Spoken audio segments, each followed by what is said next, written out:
Can't hear you, one. All right, we do have some people that are awake. I'm glad to see that. I'm just making sure that everybody knew, or that everybody was alive and well. So I thank you for that, Roger. You win a prize for letting me know that my mic was not working, but my mic is working. Okay. All right. Good morning, everybody. I am so excited that you're all here. I was kind of worried, it's like 8 o'clock, but I forget. You people are so dedicated, all of you, and I appreciate your work ethic for being here with us at 8 o'clock in the morning. All right, thank you all for joining us today for our virtual Alien Empire Fatherhood Summit. And I just want to give everybody a welcome that they need, because I know if we were in person we would see this.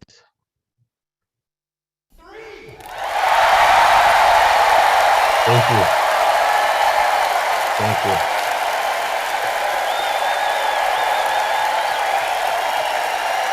Thank you. Come on. Look at me. I need everybody. Thank you. Awesome. All right. We're doing pretty good already. We're doing pretty good, being 8:03. All right, just some quick Zoom reminders. Please make sure you sign in the chat with your name, title, agency, and your email. I promise not to send too many emails after this, but you'll get some from time to time. Please rename yourselves. If you hover over your video, there's 3 little dots that pop up. Click on those 3 dots. A little menu will pop up, and you can rename yourself that way, or you can click on the participants in the menu, and then a list of the participants will pop up. Hover over your name, click on more, and then there's another menu will pop up, and you can rename yourselves that way as well. We want to know and make sure who's here and how do you want to be addressed, right? Because you don't want to be a stormtrooper. I know some folks come in with like iPhone 37 or have their names, like if you're a county employee, your county ID will pop up and you're not a stormtrooper, and I don't want to call you I-666, right? Or I-3555, and that's not you. You're not a stormtrooper, right? So make sure you have your name so we can address you accordingly and appropriately. If you cannot hear or see anything, or if you're having any connection issues, let us know in the chat. Feel free to sign on, but sign back on, or you will get an email and say, hey, where did you go? What happened? Because I'll track you down. I'm good with that. All right.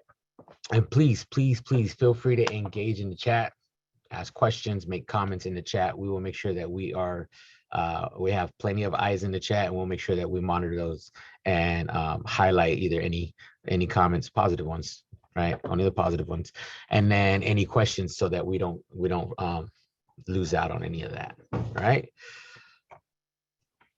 Now, to get started today, we also want to make sure that we get everybody going. So I am going to need actually, I'm going to need this.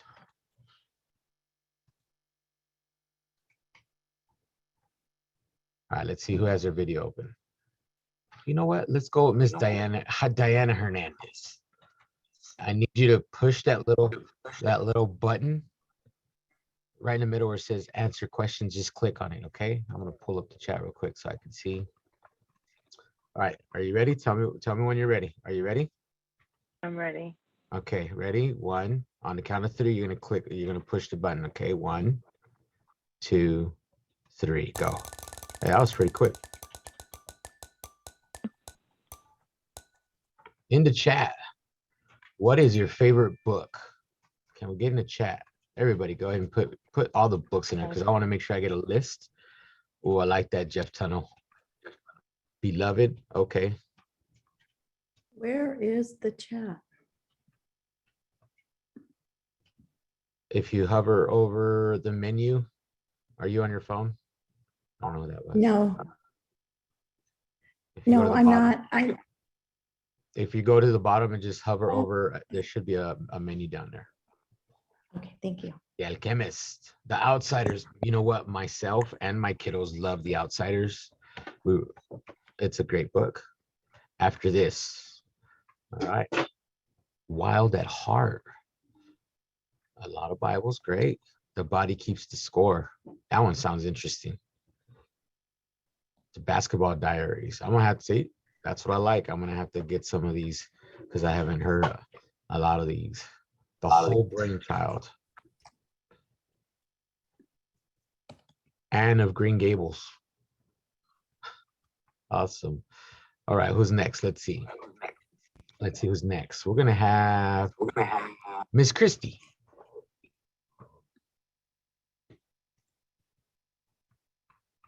Miss Christie Johnson, are you ready? I am. I just can't Okay. see the wheel. Yeah, can see everybody. I'm gonna pull it up right now. Okay. Are And you what ready? do you want me to do? Oh, hold on. Yeah, you're just gonna push on the button. I just see everyone's faces.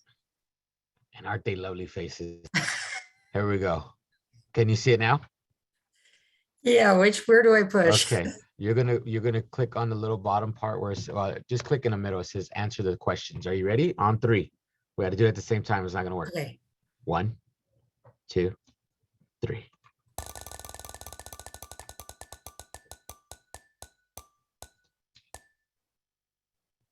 Oh, this ought to be good. This ought to be good.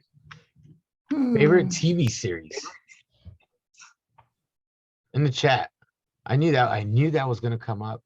Game of Thrones. I've never seen it, and I'm not going to see it because I've been told by a lot of people. I'm just kidding. Ozark. I heard about that one. I only seen a couple episodes. I don't know. Manifest. My son's been watching that one. Wu-Tang. I didn't even know that was a series. It's cool. All right, Seinfeld, Friends. All right, we got some old school folks. Law and Order. That's right here. I was so excited when Stabler came back. I literally called like people that didn't even care about SVU. I was like, oh, I thought you watched it. The Handmaid's Tale, Karate Kid, absolutely. I think you mean Cobra Kai though, right? Friends, American Horror Story, Gomorrah, Grimm. See, some of these I'm gonna have to keep track of. Check them out on Netflix. I don't see 90 Day Fiance on that list. I know you guys are watching it. A Million Little Things. I haven't heard. Wait, oh, doesn't that come out on the Learning Channel or something like that? All right. So just some quick disclosures. We do not endorse, nor do we support any of these that are on the chat. Just making sure we got that on file. All right. Next one. Let's go with Mr. Jason. Jason Caldwell. All right. Are you ready? Can you hear me? I sure can. All right, cool. Are you ready? Yes. Okay, on 3.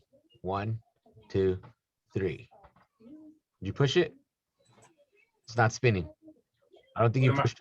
I don't think you pushed hard enough. On 3, ready? 1, 2, 3. There it goes. Oh, I like this one. If you could meet any historical figure, who would you choose and why? I want to know the why. The why is important to me. Any Jesus Christ, man. This is Son of God. Oh man. That's Love easy. it. Love it. All right. In the chat. Anybody else? Yeah, we have a few folks. Obama, because he is Obama. All right, we got a lot. Abe Lincoln. I grew up in the land of Lincoln. Love it. Love it. A lot of Jesuses. Frida Kahlo. She's amazing. I hope I said that right. I'm sorry if I didn't. Einstein. Santo Versace. Albert Einstein. I love a couple. Another Albert Einstein. Okay. Who else? Who else? Keep it going. King Tut. Oh my goodness. How would you dialogue? Better learn the language quick. Zapata. Malcolm X. I love it. Yeah. General Patton. Ooh, that's interesting. Interesting conversations there, right? All of these. Yeah, you guys got some good choices. Couple more.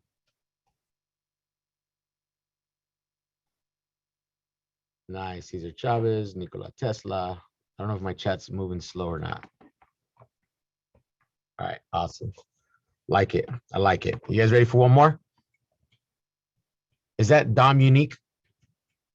Is that how you say? I like that. And that's my daughter's name's unique.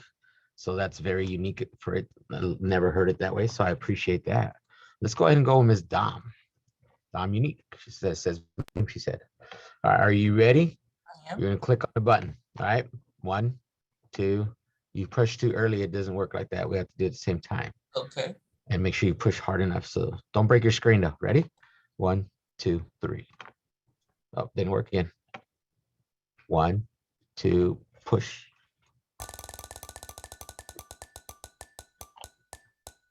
Last one here. We already did that one. We already did that one. So let's do it one more time.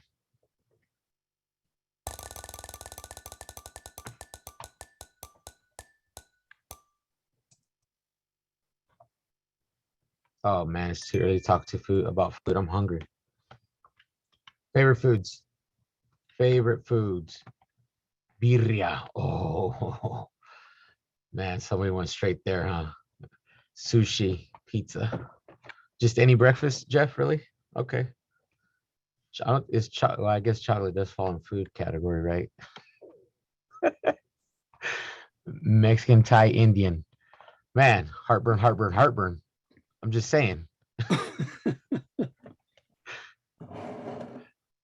So I was on this anyways, I'm not gonna go there. I just had a real bad heartburn experience over the weekend. All right, awesome. Thank you everybody for participating. That was awesome. I got to know you a little bit on the closer side. Trust me, I'm gonna look over the chat and I'm gonna study it. And for Christmas, I'm gonna send out books, Uber Eats cards, because I know what you like, things like that. Awesome. So again, thank you all for participating. Now to our regular scheduled program that's already in progress, our summit. Our Fatherhood Summit was set in motion to celebrate fatherhood in the Inland Empire. We normally held events, particularly for fathers, right? Wanted to educate, equip, and encourage our fathers to get involved in their children's life and different ways that they can do it, right? However, we also saw, based on the feedback that we got from our fathers, is that, hey, when I look out in the community, there's really no fatherhood programs out in our community specifically for fathers. Or when I enter the agencies, it doesn't seem like I'm welcome, or maybe it's not for me, it's set up for mom. So we didn't want to just hear our dads or ask dads, right? We wanted to take action. And so as a coalition, we also realized how important the role our fathers play in their families and in the communities.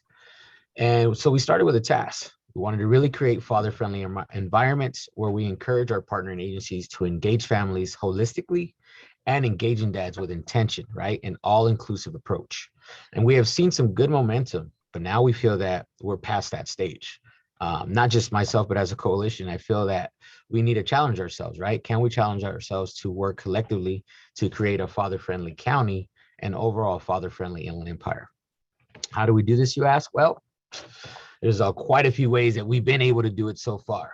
All right, we're going to be hearing in the next 2 days. And please remember that the link that you use for today will also be used for tomorrow. But in the next 2 days, we'll hear from some of our local father champions as they share their wisdom, their testimonies, and experiences. And so many have been taking the goal of engaging fathers with intention. And you'll hear what that means more along the lines. So let me check out. Mr. Luis, are you here? All right. I'm sorry, I didn't make you co-host. It's okay. So without any further ado, I'm going to introduce Mr. Luis Resendez. And I'm not going to take too much of all of his time because he sent me like a whole page and a half. And I'm like, man, no, I'm just kidding. He didn't. He really didn't. But Mr. Luis Resendez, and I'm just trying to get everything going, PowerPoints up and everything, so we're good for you. But he's going to be talking about aftercare for fathers, right? He's a licensed marriage and family therapist and owner of Vida Counseling Services in Riverside and Upland, California. He graduated Cal State San Bernardino, BA Criminal Justice in 2004, and Pacific Oaks College in Pasadena in 2010 with an MA in marriage and family therapy. In his community-based clinical career in settings in Los Angeles County, Luis has also developed innovative mental health treatment programs, including such as a gardening therapy program and a cognitive remediation therapy program for adults in psychotic or similar disorders. Luis currently works as a private practice mental health practitioner, providing therapy services to adults and families. However, he specializes in treating trauma and men's mental health issues and has received extensive training in EMDR, as well as trauma-focused cognitive behavioral therapy. So without any further ado, I would like to introduce Mr. Luis Resendez. Take it away. All right. Good morning, everyone. Thank you for having me here this morning. And thank you again, Juan, for the invitation. I'm really looking forward to speaking on this important subject today. It's actually a 2-for-1. I will be speaking about postpartum aftercare, well, postpartum care for newborn dads, but also I'm going to talk a little bit about postpartum depression too in men, because it's just one of those things, and Juan knows this in previous presentations I've done for him. I'm very passionate about this. It ties into personal experiences, but something also that I feel is just underreported, understudied, and not given a lot of the attention it deserves. It does exist, and nevertheless, too, it's also heavily stigmatized. So I'm hoping that just with my discussion today and everything that I'm going to be talking about, that for you all who maybe are hearing about this, who've just heard a little bit about this as well, walk away with some knowledge that you're able to spread it to your communities and disseminate really important information, especially to any fathers who you may work with, maybe any men in your personal lives, that look, this stuff is real and there's no shame in seeking out help to address this. So, I'm hoping again that you walk away with just some knowledge that you're able to take away and share with your communities. So I'm going to go ahead and go into my slides, and we're going to start at the beginning. All right, so postpartum depression and care for fathers. It was originally called postpartum aftercare for fathers, but then I thought, okay, again, let's talk a little bit about the depression part. But postpartum aftercare, that's kind of like saying walking for dads. You're adding two things on top of each other, two nouns or adjectives. So I just thought, okay, well, we're talking again about afterbirth, postpartum. So why don't we go ahead and just name it? Why don't I go ahead and just name it postpartum care for fathers? All right, so let me see. I'm trying to get to the next slide here. I'm not sure what's going on. Okay, great. So just a little disclaimer that, this is for educational purposes only. It doesn't substitute, it doesn't count as any, medical advice or things like that. Whenever I do presentations for folks out in the community, I always encourage them to speak to their primary care doctors, about further details and things related to these subject matters and whatnot. This is just, again, me educating the community, just giving you some things to think about and hopefully spread with, again, any of those who you have engagement with through your work or in your personal life. Okay, so we'll go to the next slide. All right, so again, a little bit about me that one kind of hit on. I've been practicing as a therapist since 2009, so going on 13 years now, and gosh, time flies. I actually named my practice. I renamed it. Now we're known as Vita Emotional Wellness, and we're based in Riverside and Upland. I renamed it to basically make services and my business, and for marketing purposes, less stigmatizing. And I'm going to talk about mental health stigma a little later too, because that ties into one of the main reasons why men don't seek help, for their mental health related issues. And as Juan mentioned, I specialize in men's mental health, fatherhood issues, health concerns, relationships, and trauma. Men do deal with trauma as well. Unfortunately, men have what are known as maladaptive ways of coping through trauma. Well, oftentimes men utilize these maladaptive practices such as, substance abuse, alcohol abuse, and whatnot, because of just the stigma related to mental health. So hence why you don't see many men as often as maybe they could be open about seeking out therapy and, mental health services, just because of the related stigma.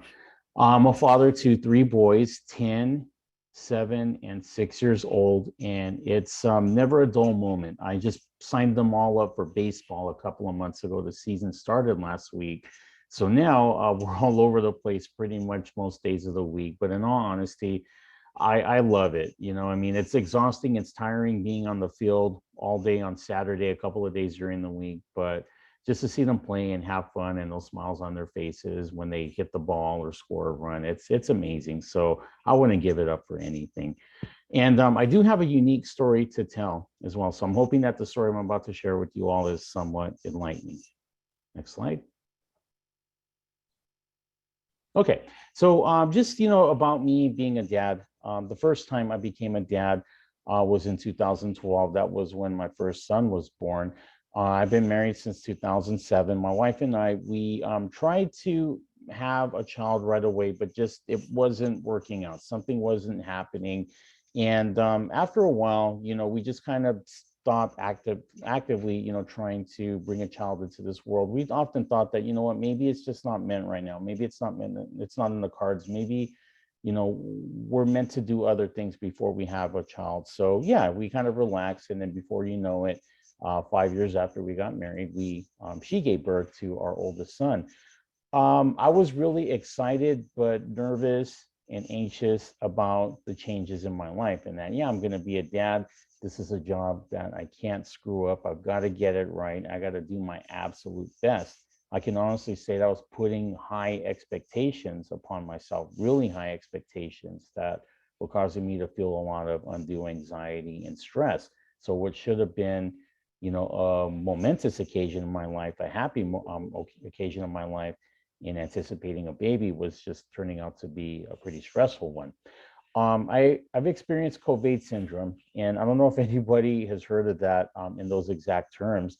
Basically, that's male pregnancy. In that, in those, I think it was around my wife's second trimester that I noticed I started gaining weight. I noticed feeling quote unquote emotional. Little things would set me off and, you know, just get me to start crying or, you know, get the waterworks going. And I was mimicking a lot of the symptoms that my wife was displaying in her second trimester. And I was also having cravings as well. So I didn't think this was a real thing. And so I did some research, and the jury is still out, but a lot of the research is concluding that yes, men do experience some symptoms of pregnancy. That's related to mostly the fact that it's some, you know, psychosomatic response, and that when they see their wives, you know, craving things, that just kind of triggers something in the man, the husband, the partner, to also crave those things. Or even when he sees his wife, you know, having a difficult moment where she's being quote unquote emotional, that'll also trigger some sort of responses to where he will also display similar symptoms. So the jury's still out there, but in all honesty, research aside, I can say that this thing does exist. I didn't really experience it with my other two children, but with the first, I did. And I attribute that a lot to the fact that he was my first child too. So I was kind of breaking myself in with that regard. He was born healthy, thankfully, you know, no complications or things like that. But afterwards, we did have some difficulties that to this day I will never forget. Next slide.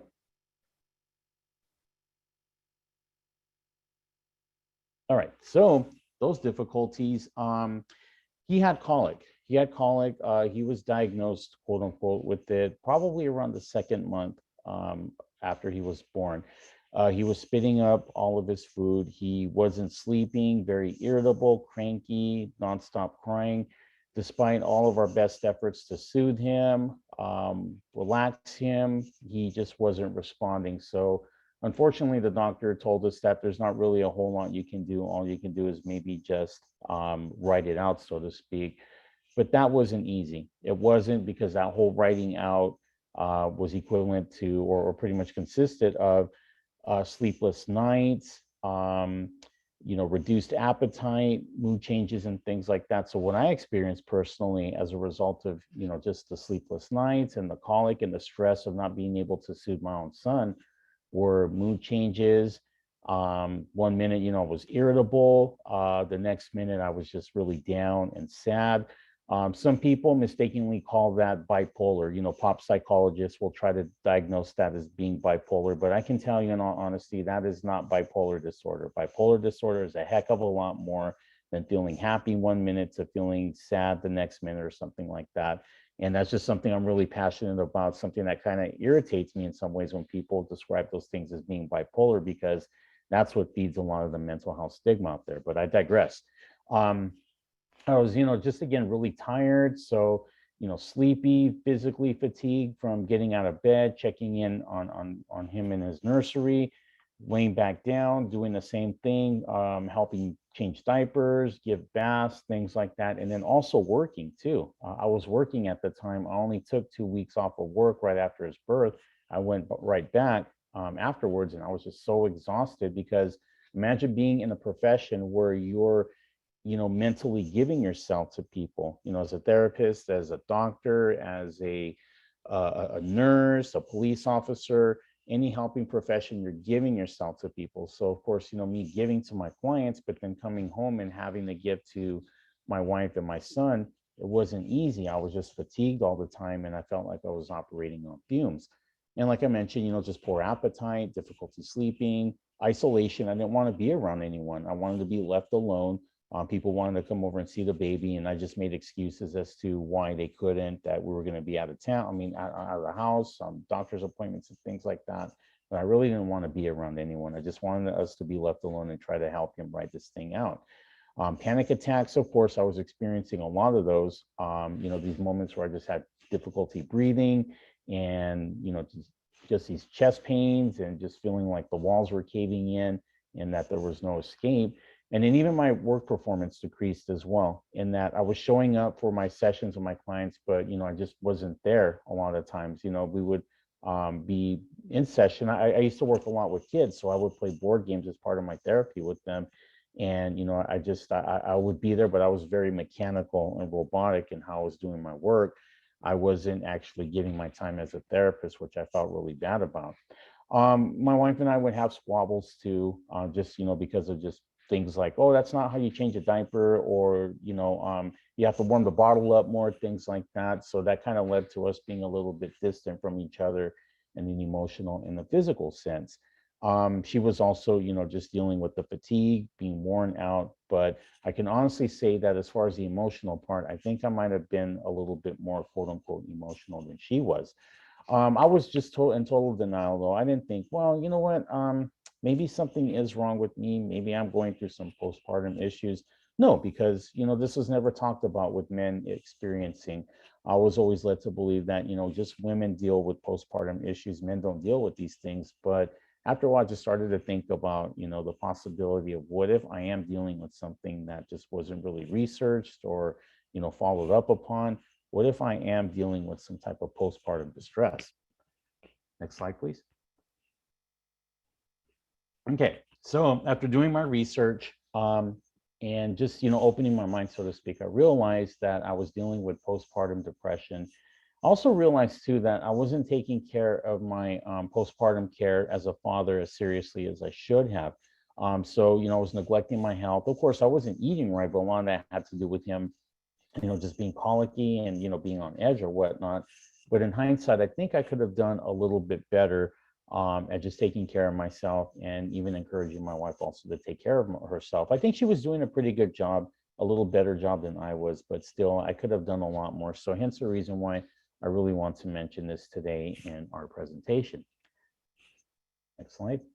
Okay, so postpartum aftercare, or just postpartum care, refers to a set of habits, practices, and rituals that newborn parents that allow them to restore some, sense of balance in their lives, equilibrium after having a child. Now, you think of, a couple, right, who for 9 months, the emphasis is on, making sure mom is eating healthy, well rested, she's not under a lot of stress, preparing, a home for the arrival of a baby, crib, furniture, all of those things, baby shower, all of that stuff. The 9 months that can be pretty exciting, a little bit stress inducing, but all of that, being the center of a parent's lives for 9 months, being the main focus. And then all of a sudden the baby is born. So the baby is born, there's a whole adjustment to, life, and that now you welcome a child into your home. So you got to make sure that, you take care of your child. in a physical and an emotional sense. So we just kind of really get tied up in that. But we often, don't think about as consciously maybe as we should. Okay, what about the parents? We're placing a lot of emphasis on care of the baby after the baby is born, making sure again he or she's well fed and everything is working out.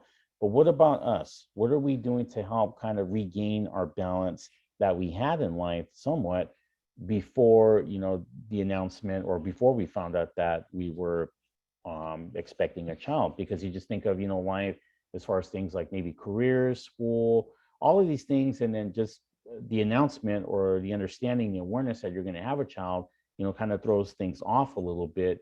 So then you go through the emotions of that, and then after the baby's born, you're kind of focused on that. But what do you do to regain that balance? How do you kind of just regain your footing after that blessed event?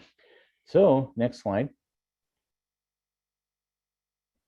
These are some examples of postpartum care for moms, okay?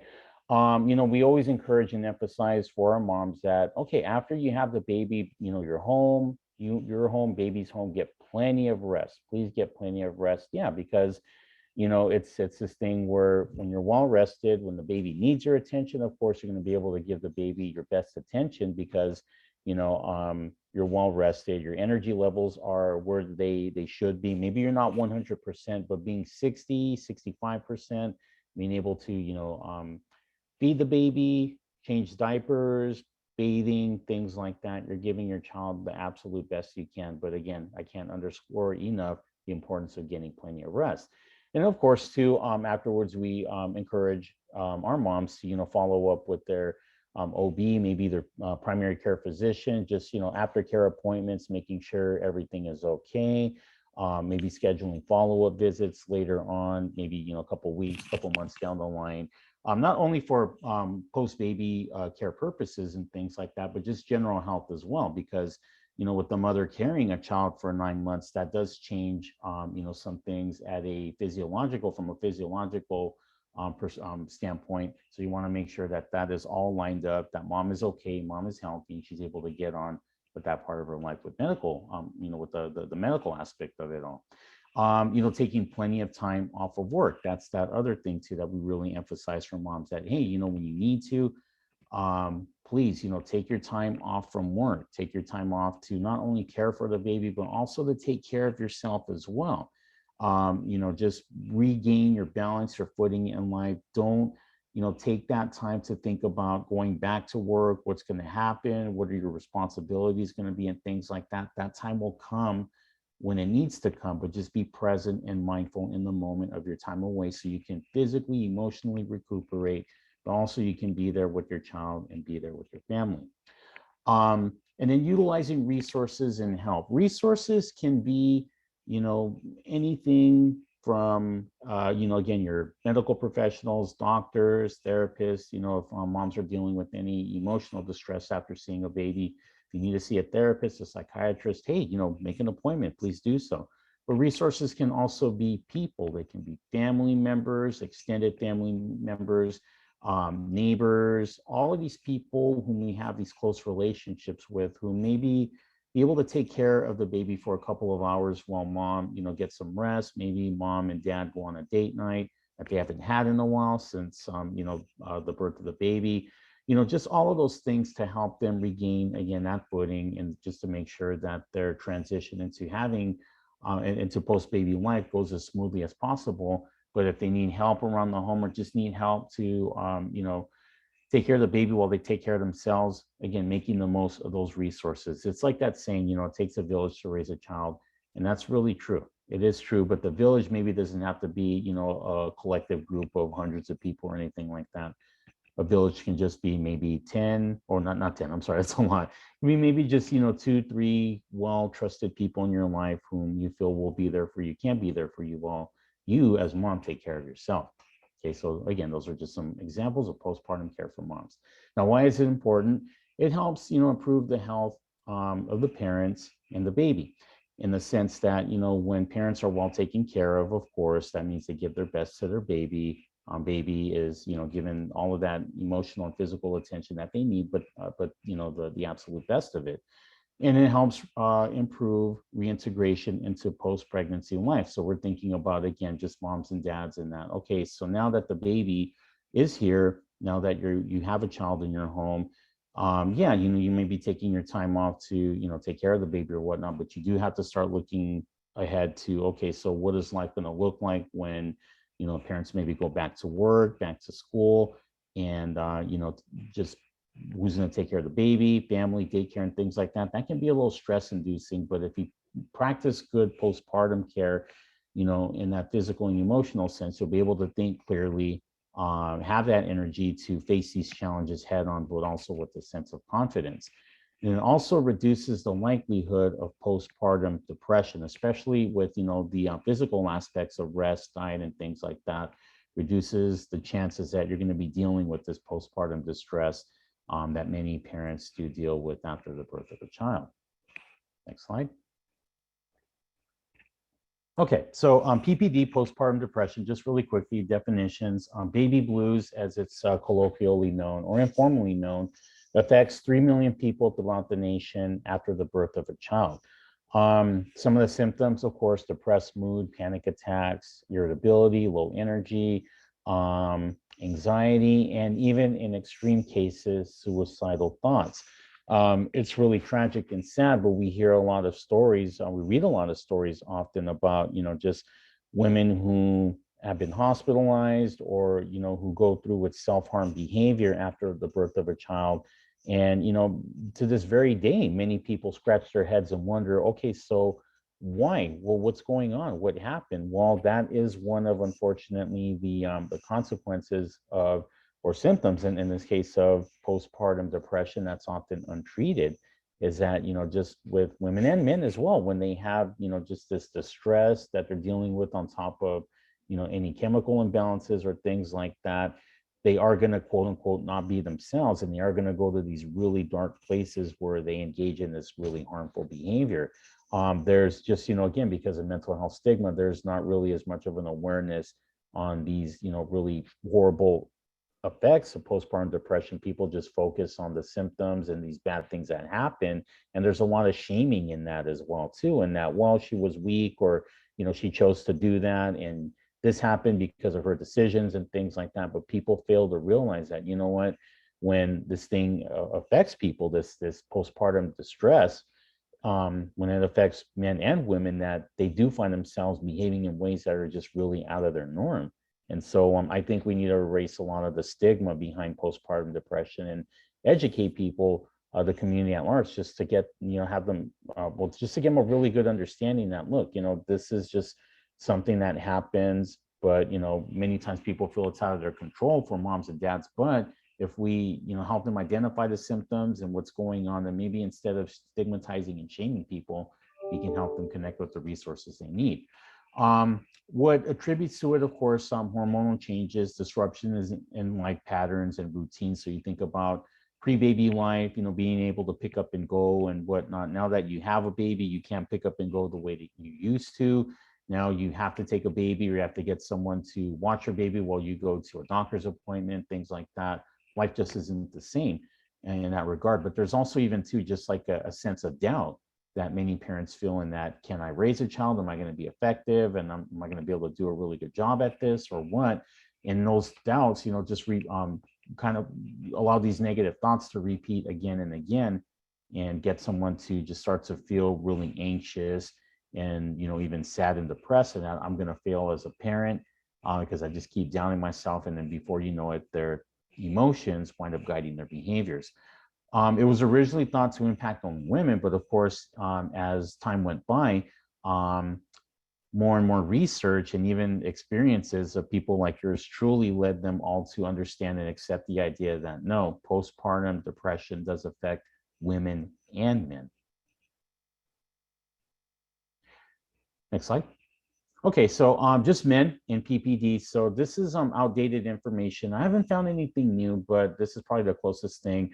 According to a 2010 study in the Journal of the American Medical Association, around 1 in 10 fathers in the world will experience PPD. Now, I think that number is a lot higher because of just the stigma behind mental health, depression in men, correlated to men, is that, you know, again, with men just tend to not come forward with these things and want to discuss, you know, feeling anxiety, depression, and things like that. So they kind of bottle that up, they hide that. And then when these studies and research are done, I think a lot of men sweep those things under the rug. So I have a good suspicion that these numbers are probably higher. Now, for men, the biggest predictors are, you know, if his spouse or partner is depressed, there's a very good chance that he may also deal with that. He may internalize some of what he's seeing. He may have these psychosomatic responses, and then in turn, you know, deal with this disorder as well. But also postpartum care, postpartum self-care too. Poor postpartum self-care is another predictor that a man could deal with PPD after the birth of a child. Now, because, you know, just PPD was originally believed to affect only women, men were often oblivious to the fact that, you know, you could be affected by this thing too.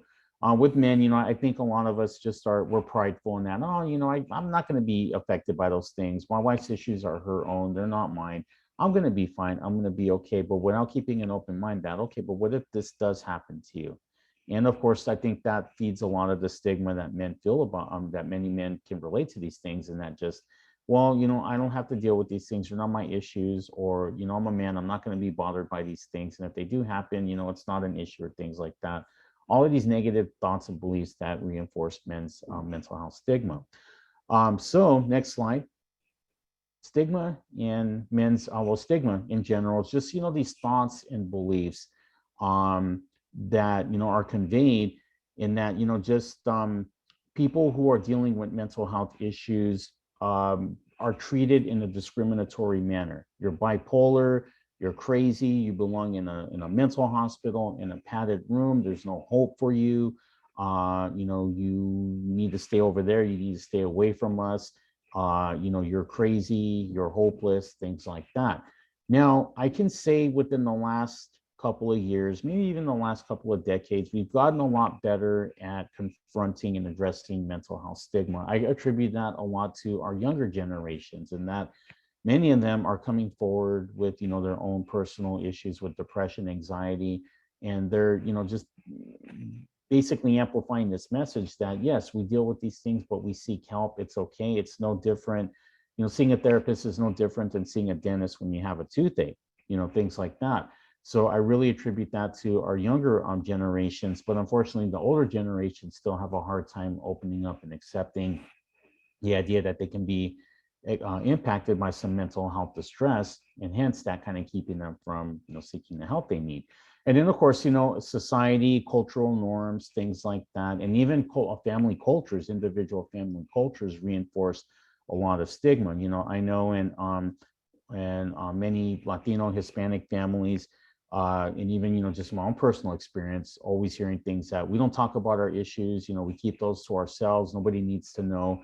Kind of reminds me of, we don't talk about Bruno, only in the case that we don't talk about, you know, grieving over the passing of a loved one and things like that. You have to be strong. And all of those messages that are just repeated again and again as the generations pass don't do any favors to helping erase mental health stigma.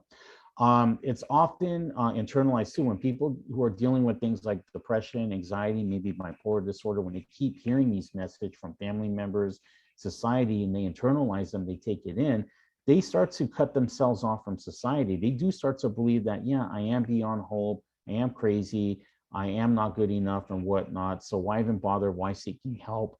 Cutting themselves off, but in a way that kind of even just reinforces a lot of the stigma too. And that if you have a family member who just decides not to come around because they're dealing with bipolar symptoms, the other family members may say, well, we told you that your aunt, uncle, your tío, tía, cousin was crazy, and look, they don't come around anymore. So that only, you know, that only lends a lot of credence to this belief that they are crazy because they choose not to come around, but because of the family members' messages to them, ostracize them and pretty much cut them off. Next message. Next slide. Okay, so just what does it look like in motion? Again, comments about people being crazy, being told by family members it's just in your head, feeling weak because you're depressed or anxious, an apprehension to, you know, not seek help, not turn to family and friends because of fear of being criticized, judged, and things like that. and not seeking help from a professional because you were told that, you know, you don't share your problems with other people, especially strangers. Next slide. Okay, so mental health stigma in men. It's important that we understand this because it can inhibit men who are dealing with postpartum depression from seeking out the help that they need to address it. Next slide. Okay, so just, you know, one of the most important things I think that we have to understand with stigma in men is that, you know, still to this very day, many men feel like they have this masculine image of themselves that they need to protect. That also, well, one major pillar of that actually is, you know, just these beliefs that I got to be strong, I got to take care of myself, I don't seek out help, I got to do these things on my own. So if a man is dealing with, you know, just anxiety, depression, whatever it is, and he knows this, he's fully aware of this, still, you know, this idea of protecting a masculine image is going to keep him from seeking that help, because he's going to think to himself that, you know what, I got to do this on my own. I got to be strong. I can't be weak. I can't seek out help. I need to do this stuff just by myself. I'll get myself through this. But of course, we often can't get ourselves through these things. It's not because, you know, of any weakness or anything like that. It's just because as human beings, sometimes we need help. We need help from family, friends, professionals, and so forth. And it has nothing to do with being any less of a man.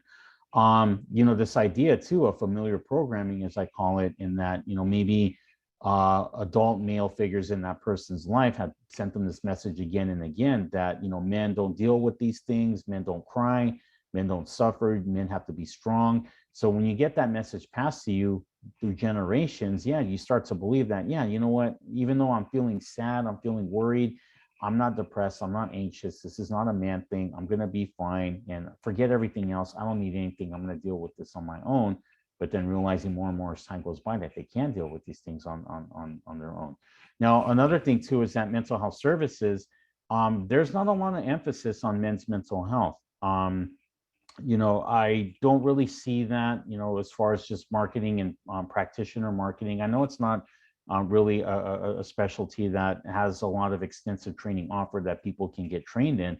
But even just in a general sense, in that, you know, if you're a man dealing with anxiety or depression, it's okay to come forward and seek professional help. There's not really a lot of that. I often see kind of more emphasis on women's maternal mental health, but very little in men's mental health. And I truly believe that that reinforces a lot of the stigma too.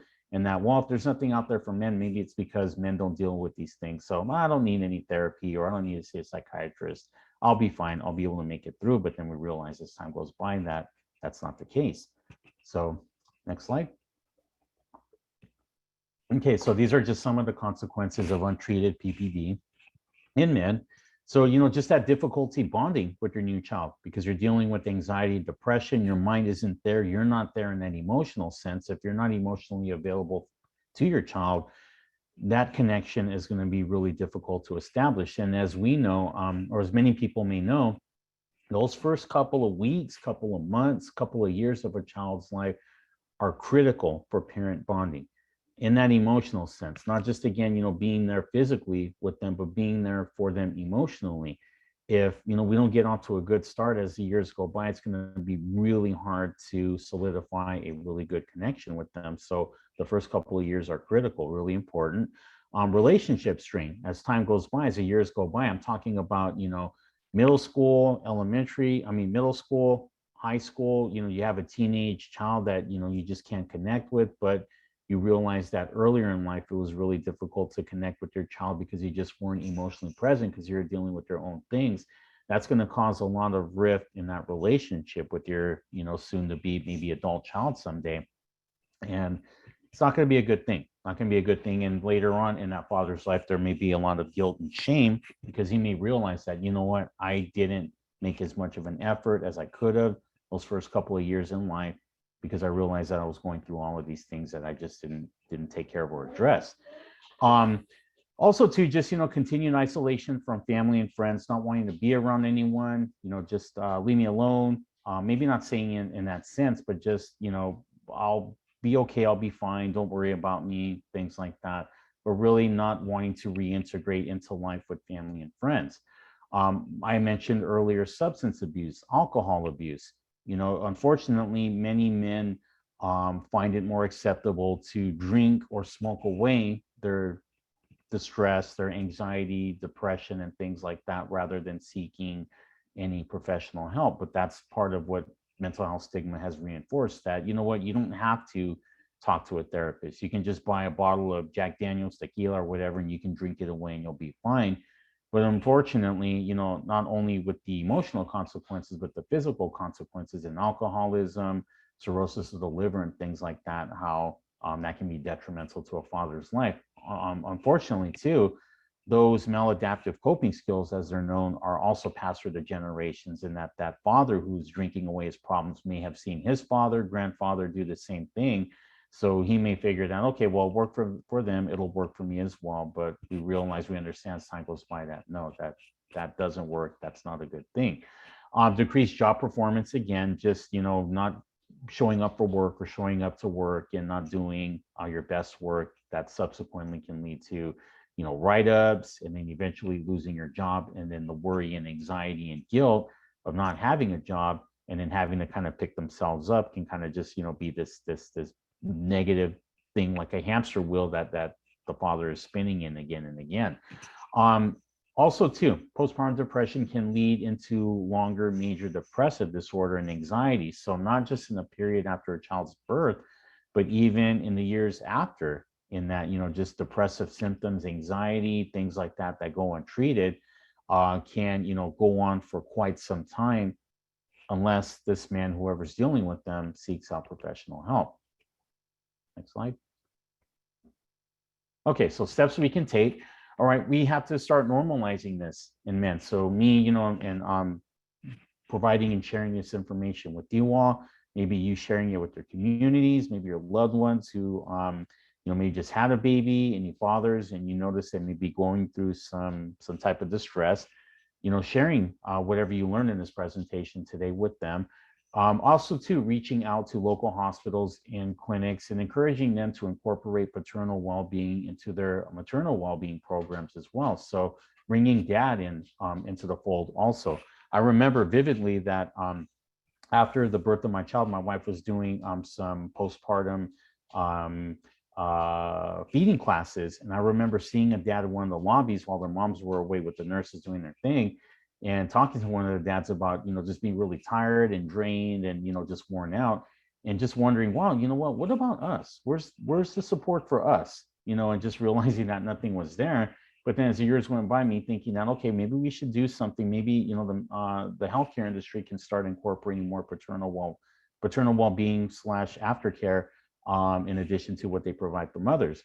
And then also, too, destigmatizing mental health for men. Just reminding men in a general sense, that it's okay to come forward and seek support and help for any anxiety and depression and things like that you're dealing with. Next slide. Okay, so men in postpartum care. So again, you know, just place little emphasis on taking care of dad after the birth of a child, because, you know, we naturally, of course, place a lot of the focus and emphasis on the well-being of mom and baby. But again, thinking about, okay, but what about dad? What can we do for him? What can we do to help him improve his reintegration, into life after having a baby?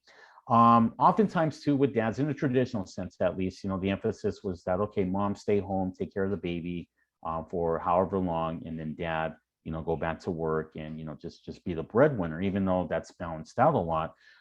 But, you know, really looking at that through the lens of, okay, dad, even if you are going back to work sooner rather than later, what can you do to also make sure that you're balancing things, and that you're there for your family, but you're also there for yourself, in addition to being there for your job? There's been, you know, this paradigm shift kind of related to that, in the sense that not only, you know, with going to work and make sure that your family is provided for in an economical sense, financial sense, but also, too, making sure that more men are taking care of their children, making sure that, you know, mom gets some reprieve, some respite, whatever you want to call it, and time to rest, while father takes care of, you know, things like diaper duty, bathing, feeding, and things like that, just to balance things out as well. I call that the tag team approach, and that's something that I'm proud to say my wife and I did a really good job with, despite the difficulties with all three of our kids. We have to remember too that as newborn and infant care can be exhausting for mothers, so can it be for fathers. So even in those moments where dad does have to change diapers and do feedings, give a bath and things like that, that can also be a little exhausting for him as well, just as it generally is. Okay. Men are less likely though to address this because just, guys, again, this idea, this belief that, well, I'm a guy, I can get through these things. I'll be fine. I just need to do what I need to do without really taking into thought and consideration. But no, you also have to take care of yourself as well after having a baby. As a result, in addition to helping care for a child, they may continue to just work, their jobs. They may continue to work long hours, things like that, and then come home and then have to also help out mom, do feedings, baths, and things like that, really just starting to stretch themselves out too thinly to this point where they're operating on fumes. Consequently, just in a general sense, men don't practice self-care because it's this idea that, that's not a manly thing. That's not a masculine thing. When, men hear self-care, they often, just conjure up these images of, moms going to get their nails done, get pedicures and things like that. And I don't have to do that. I'm a man. I'll be okay. I'll be able to take care of myself. I don't need to, do anything special, anything extra for myself. But realizing more and more that no, men do also need to practice self-care, whether it's after having a baby or even just in a general sense also. Next slide. Okay, so the some of the consequences also of poor postpartum care for men. So it puts them at increased risk for postpartum depression, just difficulty in supporting mom and baby due to emotional and physical fatigue. So, if the dad isn't there, if his, head is still at work, just focusing on what's going on, if he's tired and worn out, it's going to be really difficult for him to help with those bathings, those feedings, and things like that. And that can lead to a little bit of tension in the relationship. Reduced job performance, again, just being tired from staying up all night with the baby, going to work to put in time at a job 12, 16-hour shift or something like that. And then, just going home and only getting a couple hours of sleep and then helping out with the baby again. That can be a really, really detrimental cycle to repeat as time goes by.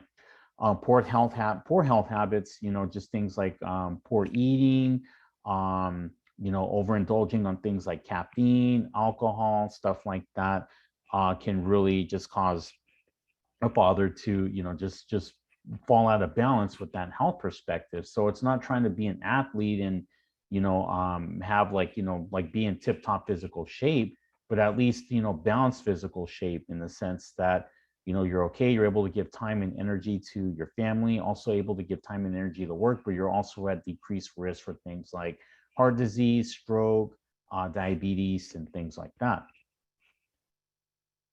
Okay, so what can men do to improve their postpartum care? So just, again, when they can, of course, eat healthy, get some regular exercise. It doesn't have to be training for a marathon. It can be, taking the baby for a couple of walks around the block in their stroller. That's one thing I did a lot of after the birth of my oldest son.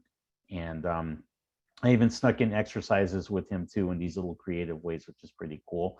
Keeping routine medical appointments, doctor, dentist, eye doctor, mental health professional if need be. Taking time off to rest from work and home obligations. So even on those days where dad isn't working and he's been helping out with mom, maybe him take a nap for about an hour or two while mom takes care of the baby, and then tag mom to, get take that nap, get some rest while dad takes care of the baby duties. Of course, eating a healthy, balanced diet. Already mentioned, getting plenty of exercise, maintaining and building social connections too. So just keeping in touch with friends, family, when time allows, maybe visiting them, even if you visit them just for a brief period of time, maybe having them come over and visit you, just anything to feed that sense of connectivity to people, that, despite being wrapped up with home and work obligations, that still you have time to see your friends, let them know that you're around. And then as time goes by, as baby gets older and maybe needs less attention, is that maybe perhaps, dad can visit friends for longer periods of time. Friends can come over to visit for longer periods of time, but all of that is happening again the way maybe it used to before the birth of a child. And last slide. Okay, so who can encourage men to practice good postpartum care? Of course, so their spouses and partners, moms, just encouraging dads that, hey, you know what, why don't you go see your friend today? I'll stay home, take care of the baby. Or, why don't you invite so-and-so to come over and visit? We haven't seen them in a while, things like that, whatever it is to kind of get that going. Yeah, encouraging it. Family and friends can also do a really good job at that. Clergymen and women, people involved in the clergy, for those who attend worship services, if they see, any dad in their parish, just not himself, kind of looking a little imbalanced, maybe encouraging him to, practice some good self-care just to make sure that he's taken care of, but also to that baby and mom are able to be taken care of. And of course, doctors, mental health professionals, therapists, all of these people can be really important to just encouraging men to take care of themselves after they have a baby, and even to emphasizing this message that self-care, it just isn't one of those things that occurs after the birth of a child, but it's one of those things that's ongoing in our lives. And this message that it's only reserved for women, no, it's reserved for everybody, dads included. All right, and any questions, thoughts, comments? Let me close my blinds because I just realized that the sun is right on my face. Oh, there it goes again. Okay.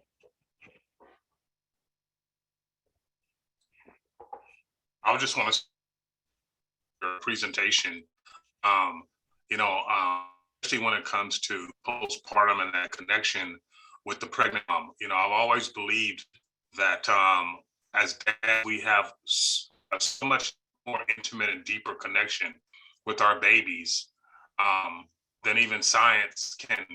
I mean, it's there. There's no life without us, right? Yeah, We are the exactly. spark of life, So that deep, intimate connection to our babies, that's that all of us as men and fathers need to hear, and to have someone validate those emotional feelings and those things that so many of us are challenged with, but feel so isolated and sometimes alone,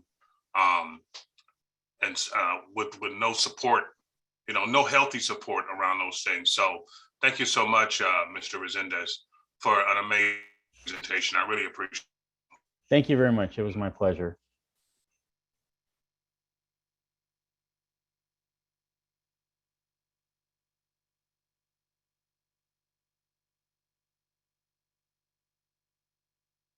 Miss Lena, we can't hear you.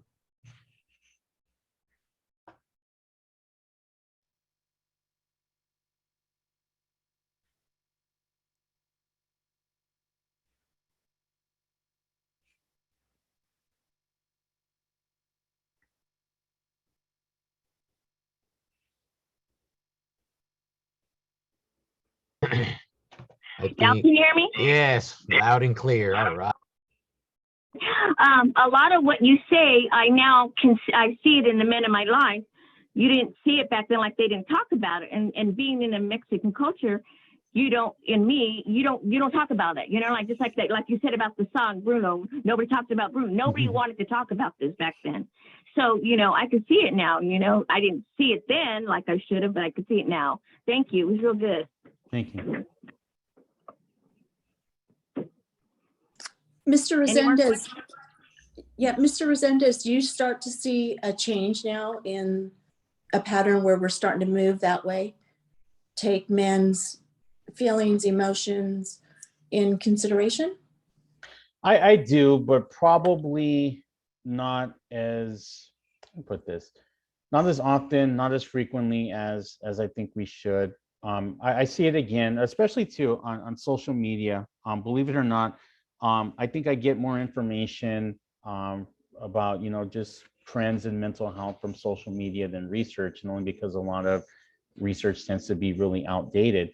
But in the young people, again, younger men, like people on TikTok, Instagram, just coming more forward about, I'm a guy, I'm dealing with depression. It's okay to seek help. It's okay to talk to someone. even if it's like a peer counselor or, you know, a clergy person. So yeah, but I still don't think we're moving as quickly as we could, you know, given what's going on and given now that we have an awareness more and more that men's mental health is an issue.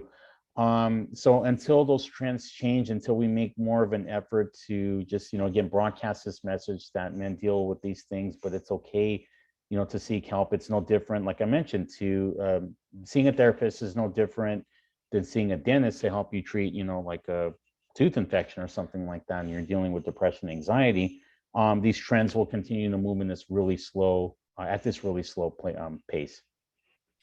Are more and more help coming into the hospitals when their women or partners deliver, as far as connecting more with the men? Is that happening or not? Yeah, What is that? at least in the very little that I'm seeing and reading about, not really. No. No. Interesting. Thank you so much. It was very good.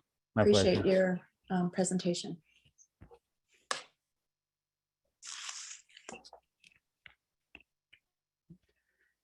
Anything, any other questions, thoughts, comments?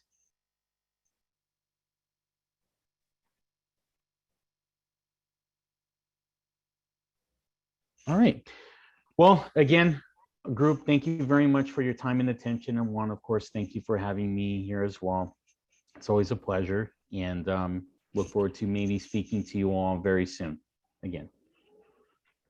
We want to thank you, Luis. It was a good presentation, and a lot of us went back with a lot of good feelings. Thank you so much.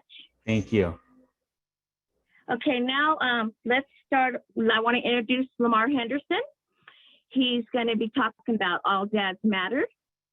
For the past 16 years, Lamar Henderson has been a program supervisor for the Merced County Human Service Agency, All Dads Matter, a fatherhood program. He has served as the chair for Merced County Juvenile Justice Delinquent Prevention Commission for 13 years. And he's also a parenting educator for the Merced County Human Service Agency, facilitating, nurturing parents, positive discipline, and helping men recover and boot camp for new dad curriculum. He's also a certified trainer for the ACE Adverse Childhood Experiences, Overcome Helping Me Recover, a trauma-informed program that is at UC Davis trainer on the subject of engaging fathers from strength-based trauma-informed approach, employee development, and anti-racist practices. He is also co-author of Supporting Youth to Experience the Benefits of Fatherhood Involvement, Implications of Child Serving. The article published in the report of the Emotional and Behavior Disorder in Youth. Mr. Henderson has presented at numerous fatherhood family conferences, including the 2017 San Luis County Center for Human Services, Our Story Conference. Mr. Henderson has also featured as a panelist for the National Responsible Fatherhood Clearinghouse titles, Understanding Trauma-Informed Programming, a premier for responsible fatherhood programs. Mr. Henderson is also recognized on the local and state and national levels for his work with fathers and families. He also is a recipient of the inaugural Hands On Hero Award and honor recipient of the 2012 President's Award for Service. Whew, that's a lot, Mr. Henderson. Well, welcome. Thank you. I feel like I need to take that that introduction and show it to my kids on dish night. Like, hey, yeah, you know who I am. Thank Thank you so much for having me. Thank you so much for inviting me. I see so many of the amazing colleagues doing this work from Mr. Jeff Tunnel to Roger De Leon, of course, Juan, who is a very galvanizing figure when it comes to this work that we're doing with fatherhood, and all the rest of you who are doing amazing work with dads. I'm just so honored and privileged to be here with you in this capacity. You know, it's funny when you share that introduction, it's strange because it's like you're talking about somebody else. Because, you know, I've had the opportunity to speak on this topic in many different venues. And one thing I'm always very vocal about is whatever you do, don't ever introduce me as a fatherhood expert. Don't do that, because I'm a real father. I'm a real dad. My wife and I have been married for almost 31 years. We have 2 children. One of my daughters, my eldest, just turned 32 on March 11th. And then we have a 24-year-old daughter as well, and an amazing 7-year-old granddaughter. So I'm just trying to make my way through these seasons and evolve as we move forward. But one of the reasons that I'm here today is share with you this amazing work that we've been able to do in our county, Merced County, called All Dads Matter. And All Dads Matter is a fatherhood program, and we've been in existence for about almost 18 years. Okay, and so we put a lot of work into where we are now and continue to evolve and meet the ever-changing comprehensive needs of the fathers and families in our community. Just a little bit about Merced County. We are a kind of smaller rural community. Still a lot of agriculture, although some industry is starting to make its way in. So a lot of our work is really tailored towards the population that we serve. So with that, I think I'll share my screen and jump right into my PowerPoint.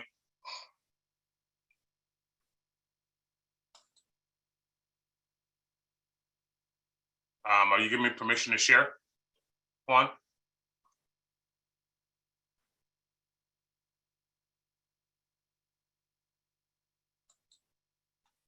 Oh. Okay, here we go.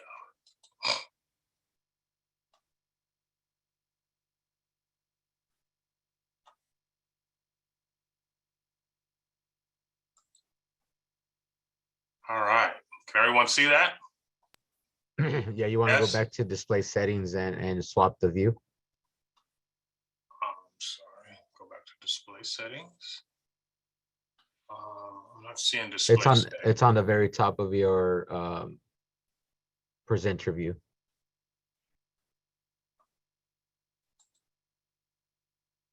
On the other window where it has your notes. It's on top of your PowerPoint. Okay, well, what I have here, okay. I'm sorry, so what do I need to do? So no, go back and share your PowerPoint. Okay. And then, because it was showing the other view, the presenter view where it had your notes. Okay. So you scroll up to where it says display settings. There's show taskbar, display settings, and in slideshow. I'm sorry, but I don't have that in my.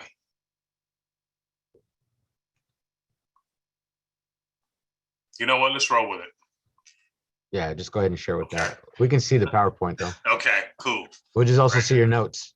Oh, that's okay. It's not many. All right.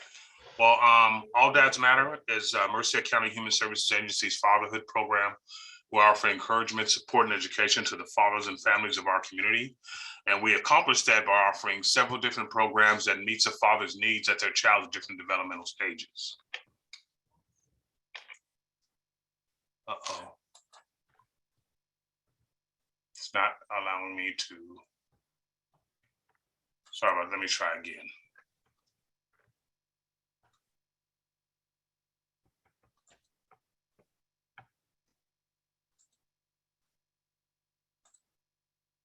Is that better? Yes, perfect.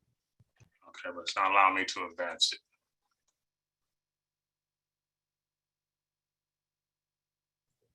Can you use your arrows?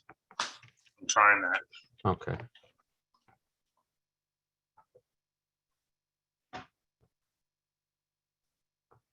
Sorry about that, folks. Thanks for your patience. Let me see what I can do to fix this here.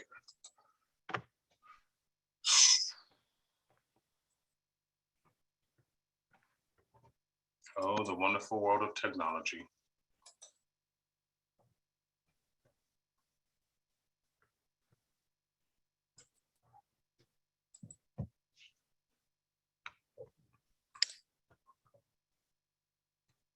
Yeah, always learning.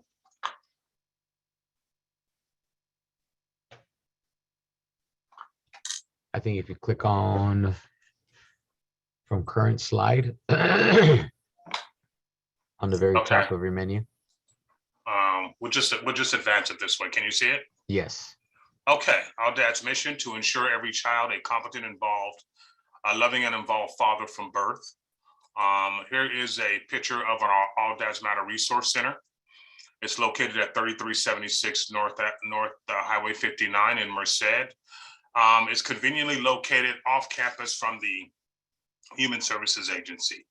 Why is that important? That's important because for a lot of dads, they have a stigma about going to the Human Services Agency, right? They have an issue about that. What does that mean? You know, what does that say about me if I'm going into that building? So our esteem for fathers and our will to want to show that respect is indicated when they walk up to our building. I'm sorry. Within the All Dads Matter Resource Center, we have amazing workshop rooms, fully mobile media, multi-screened. We offer men support groups in here. What you're seeing are some pictures of a boot camp for new dad workshop, which I'll share more about in just a moment. So it's just another way of kind of indicating and showing how dads, how much we respect them, appreciate them from the time they come to our building. We offer a workshop called Boot Camp for New Dads, and Boot Camp for New Dads is a 1-day, 3-hour workshop for expectant fathers. What we do is we bring guys in who are expecting babies in the next 90 days or so. We'll bring them in with veteran dads, and a veteran dad is a dad that has attended Boot Camp for New Dads and has a baby 0 to 6 months. Before COVID, we would have them bring their babies to the workshop. And within that time, we have the opportunity to orient or prepare those rookie dads to be first-time fathers or fathers again. So this is some of the curriculum that we use within our boot camp workshop. So the first hour is all about communication, okay? We start the workshop off with 2 very profound questions. And please let me preface this by saying that all the All Dads Matter services are offered to the entire community. You need not be a Merced County Human Services Agency client to access any of our services. It's open door policy. Any dad or anyone seeking the support with fatherhood can definitely access our services. So with that being said, with Boot Camp for New Dads, we start the workshop off with 2 very profound questions. The first question we ask is, give me words to describe your dad. And we'll have a large piece of posted paper. And whenever we ask that question, it gets very quiet in the room, right? Because rarely does anybody ask you, give me words to describe your dad. Most of the time it's tell me about your mom, right? But eventually someone will speak up and you'll hear, well, he's a hard worker or he's a disciplinarian or a great teacher. But inevitably in every workshop, someone always asks, well, can I say anything? And of course, this is your time, this is your space. Any words you want to use to describe your dad, you can say whatever you want to say. And that's when you hear things like, well, I don't know because I never met him. Or he's an asshole, or he's an alcoholic, or he's a liar, or whatever, you know. But whatever they say, we put it on the paper. And then the second question we ask is, now imagine this 15 years from now, and I'm talking to your child. And if I ask your child, give me words to describe your dad, what will your children say? And that's when you hear things like best dad ever, always there for me, loving, safe, role model. Every dad expecting a daughter always says protective, okay? But whatever they say, we put on that paper. Then we hold the 2 pages up next to each other. And we say, notice that there are some words that we use to describe our dad that made it to the way we want our children to describe us. But then also notice some words that we use to describe our dad that did not make it to the way we want our children to describe us. Like, I never met him, or he's a liar, or he's an addict, or he is abusive. Our goal is, how do we get from this dad to this dad? What do we need to do? What supports do we need to access to make that shift from this dad to this dad? Because how do you think we learn how to be someone's dad? So many times we learn it from our own. And I don't know how many times I've had men in my office that are struggling with their relationship with themselves, that are struggling with their relationships with their children, that are struggling with their relationship with their partners. And I always ask them, well, who taught you how to be a father? Who taught you how to be a dad?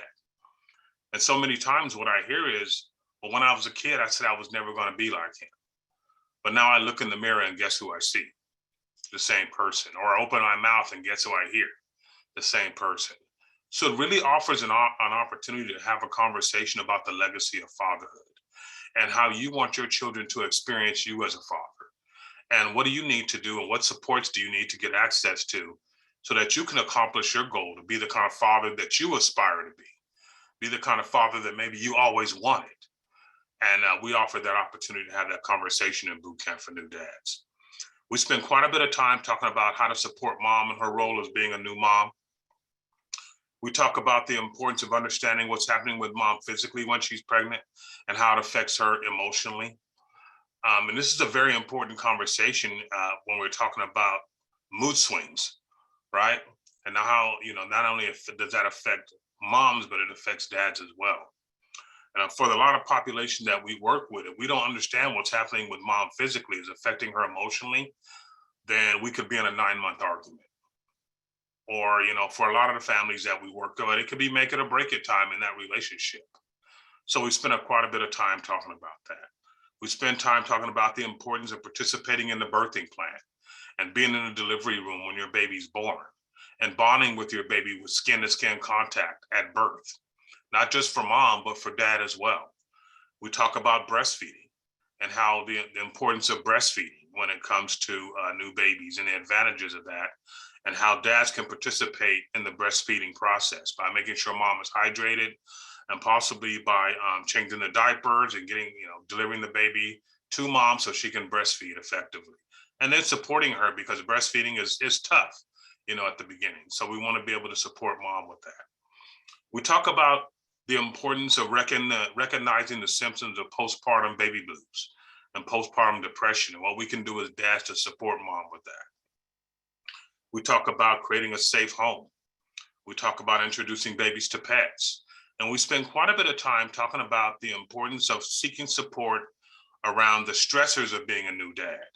And this is so important when you consider the prevention of shaken baby syndrome and how that can often occur, not from big stressors, but a culmination of little stressors that build up. And from our previous speaker, we talked about the fact that there's very little places where men can go where they can talk about these types of depressions or stressors in a healthy environment. Well, Boot Camp for New Dad is an opportunity for dads to talk about that. And the beauty of it is I have a veteran dad right there in the room. And before COVID, we had a baby right there in the room, right? They bring their babies to the workshop. And within that workshop, those veteran dads would show those rookie dads how to hold babies, how to change diapers, how to burp their baby. Because within that 3 hours, a 3-month-old is going to do everything that a 3-month-old pretty much is going to do, right? And so those rookie dads have the opportunity to see that veteran dad, supporting that baby, managing that, understanding their cries. We do a crying baby checklist within this workshop. So it's a list of 7 things to look for when your baby's crying, because it's one of the most stressful times when the baby's crying, right? Because they do cry from time to time. And if we had a checklist, and we can go through that checklist from everything from changing diapers to feeding to burping, putting to sleep, holding, comfort, things of that nature that dads can look for, and eventually they're going to hit that mark, the right one. And so we can talk about that in Boot Camp for New Dads. Every dad that attends gets a Boot Camp for New Dad diaper bag, and this is it right here. And it comes with this over $100 worth of brand new supplies for that new baby. This is very important when you consider the fact that for a lot of the dads that we work with, employment may be a challenge. And if you feel like your number one job as a dad is to be a provider and you can't provide, then you might feel that this baby is better off without me because I don't have no money, right? But when they come to the workshop and they get the knowledge from the veteran dads, when they gain the wisdom and the information and they feel supported and they leave there with practical applications to take home and start being a dad immediately, this is very important, okay? So every dad that attends gets a Boot Camp for New Dad diaper bag. About 5 years ago, we started a campaign with the Valley PBS to launch a campaign to prevent shaken baby syndrome. And the campaign was titled stop, lay, walk away, right? So it's stop where you are when the baby's crying, you know, and it's starting to really, really stress you out. Lay the baby down in a safe space, hopefully in bed, and then walk away. Go wash your face, go take some deep breaths. Just take a pause and give yourself a chance to get grounded and reboot yourself before you go back in and deal with the baby again. And this was a very, very profound campaign in an effort to prevent shaken baby syndrome. We also offer a men's support group, and it's offered on Monday nights in Spanish from 5:30 to 7:30, and then Tuesdays and Thursdays in English in Merced, and then on Wednesdays in one of our rural communities in Los Banos. And it's co-facilitated by an All Dads Matter staff member. One of our staff members is a certified alcohol and drug specialist and a licensed clinical social worker. And it's just really a unique, safe space for men to come in and kind of unpack those barriers, those traumas or those issues that may be causing barriers to their relationships with themselves and their families. It's an open peer support group. So even though we have curriculum, the topic of the night guides the conversation. And what I love about it is this is an absolute open group. So what that means is I may have 3 or 4 dads in there who are working through a CPS case in the same room with a local physician who is going through mediation and family court. So it's a full room of diverse folks, diverse dads, all dealing with dad issues, supporting one another and supporting each other to be the best fathers that we can possibly be. It's an absolutely safe space. It's amazing how innovative safe space for men can be, right? For them to come in and kind of address these issues. For some of those dads who may be dealing with CPS cases, I may have a dad in the room who just got a case opened, and he's angry. He may be struggling with some substance abuse. You know, he's scared to death, and so his whole belief system is that, you know, the system came and took my child, you know, and I'm angry and I'm going down there to do what I do. Well, in that same room, you may have another dad who may be 3 months into the process, and he could say, "Hey, but I remember when I was you, and I felt exactly the same way." But if you go down to child welfare and start raising a bunch of hell, I can guarantee you're not going to get what you want. What you're going to get is a restraining order and 52 weeks of anger management, if not catch a case. So in that same room, there may be another dad who was going through the same issues a year ago, who can say, "Yeah, I remember when I was you, and this is what I had to do to get my child back or get my children back. And if you follow this system or this protocol, you too can do it as well." So it's an amazing multi-level, multi-dimensional approach to supporting fathers with other fathers in the room who have shared similar experiences. This is some of the topics that we'll discuss in men's group. Although as I shared before, it is truly an open peer support group with the support of a clinician and a drug and alcohol specialist on board. So it works out very, very well. I think this kind of alludes to the conversation our previous speaker was sharing. Today, what it means to be a man, a dad, is changing rapidly, and men are trying to find their way. And we talked about the importance of the cultural stressors around being a man, and those beliefs, those stereotypes, the importance of, you know, real men don't ask for help, right? Real men don't seek support. You are the support. We're the fixers. We fix everything from a broken sink to a broken car to a broken relationship. We're responsible to fix it, right? But how do we do that if we don't have the tools in our tool belt to be successful at that? So a lot of this conversation happens within our men's group. My entire team is trauma informed and has been trained. The ACEs Overcomers, or the Adverse Childhood Experience Training, Dave Lockridge has come in. He's written an amazing curriculum. All of us has gone through as participants. We've taken the ACEs assessment. I scored pretty high. So I was very, very, very appreciative of the opportunity to go through the training.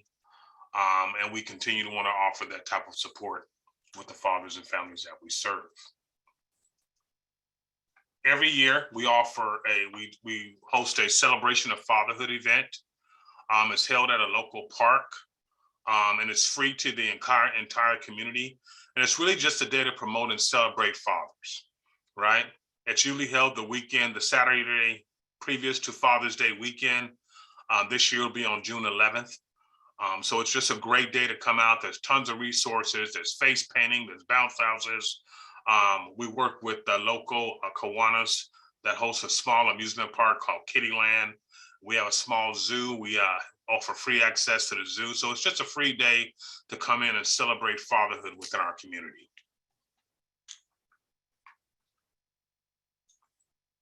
About 10 years ago, we entered into a partnership with Merced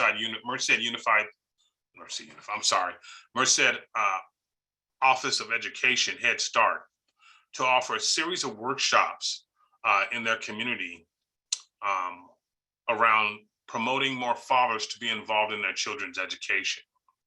And so they had some specific topics they wanted us to address, one being health and nutrition, another being getting more exercise, and then introducing science and science concepts. So they gave us a curriculum with a bunch of charts and BMI indicators and things of that nature. And we said, this will never work, right? So if we're going to do a workshop, it's got to be fun. It's got to be comprehensive and something that the fathers can relate to. And so with that, we came up with a series of workshops called Male Engagement Workshops. And this is one. And Juan, if you can be prepared to queue up the Man Plays with Food video, we'll play that in just a moment. And this has been a tremendous success. We offer the workshops at every Head Start site in our county. So there's 16 different Head Start sites, and they get 2 workshops per year. Okay, so we do 32 workshops at 16 different Head Start sites within our community. And Juan is going to share with you one of our videos from Man Plays with Food. So do I stop share here? Yes, please. Okay.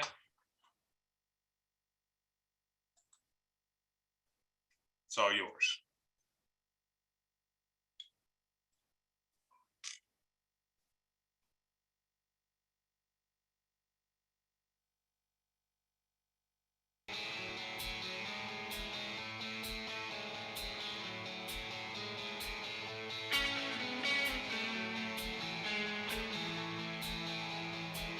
Hello, everybody! Hello! Fine, very good, very good.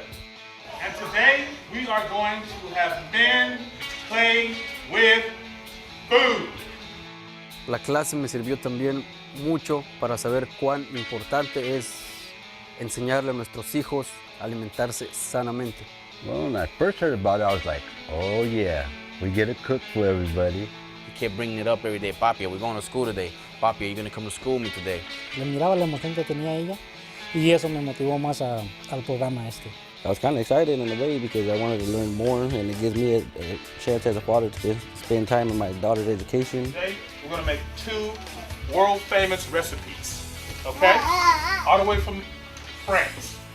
We're on the other side of Delano. Delicious and nutritious snack called a peanut butter pinwheel, okay? Very simple dish, easy things to have around the house, very inexpensive, but at the same time, great nutritional value, and you're creating that quality time with your kids, okay? When I was a kid, when my dad wanted to show us how much he loved us, he would work overtime. You know what I'm saying? That was his way. I'm gonna work overtime and provide for my kids. That was great. I always loved him for that. But you know what I appreciate even more? Those little blocks of time that I had with him. Those are the things that I will never, ever forget. What I most remembered about the workshop was how many fathers came out of the community, and I thought it was, it was upbuilding and encouraging that all these fathers could come out and spend time with their children one-on-one. If we had communication, now we have more. Now it's turning around the other side. So they're gonna grow up better.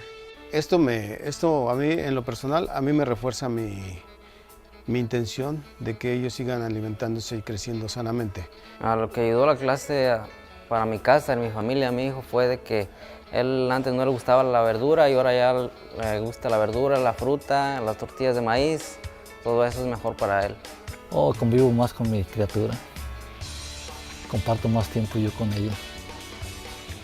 Our relationship has got stronger. We spend more time, you know. Como vimos en la clase, que es importante usar nutritivo y saludable y todo, no lo que usa uno. My relationship with my child has been affected because now he wants to cook, he wants to try different fruits, different vegetables, especially vegetables. Well, the most memorable part about Man Plays with Food part, it was, you know, spending time with my child. Y gracias a ustedes, al programa de ustedes, que nos ayudan a todo esto, porque habemos muchos que no sabemos cómo nutrir a los niños y alimentarlos, y con esto agarra más experiencia uno. It was nice to be able to work, you know, see how even if the child didn't have a father as a role model, the grandparents or the uncles felt and the children bonded with them. Pero lo que más me gustó fue que fue el ambiente de todos los papás, que todo fue muy bonito, hubo mucha armonía y mucha relación de todos los papás, participaron todos. Yo pensé nomás ver unos cuantos papás y pues en realidad estaba llena el salón. Entonces, lo que quiero comentar sobre la clase es agradecerles, ¿verdad? Por todo el esfuerzo que hicieron por estar ese día. Ese día no se me va a olvidar. The most memorable part of that activity that we did was the fact that you can bond with your son while being a teacher and eating healthy at the same time. The thing I hold the dearest to me is my son's smile. That day when it was 1 hour of my time when I could have been home laying back because I'm tired from work. You know what, that hour, the smile, I could never replace that.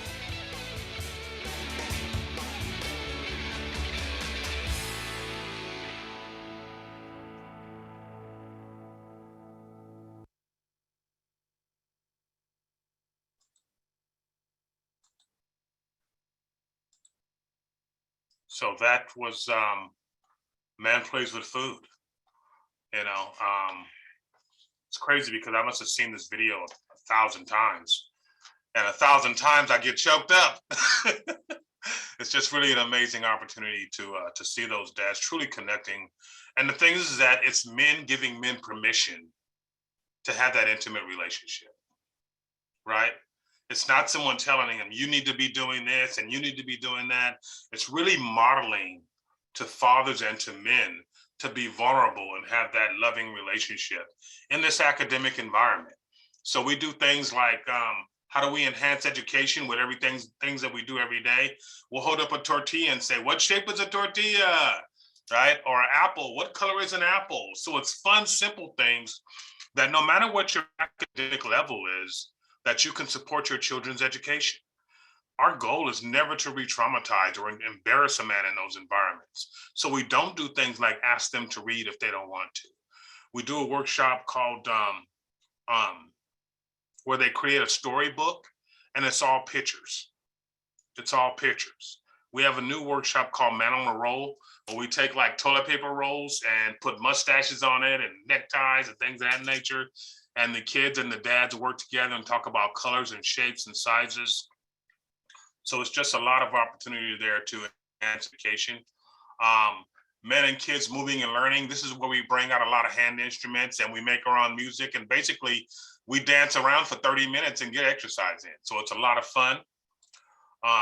The workshop, Silly Slimy Science, where we make slime and we make bubbles and we talk about volume and we talk about density and we talk about H2O, and the kids absolutely love it. We have a volcano that, you know, you add the Mentos in and it explodes. And of course, we love anything that shoots foam all over the place.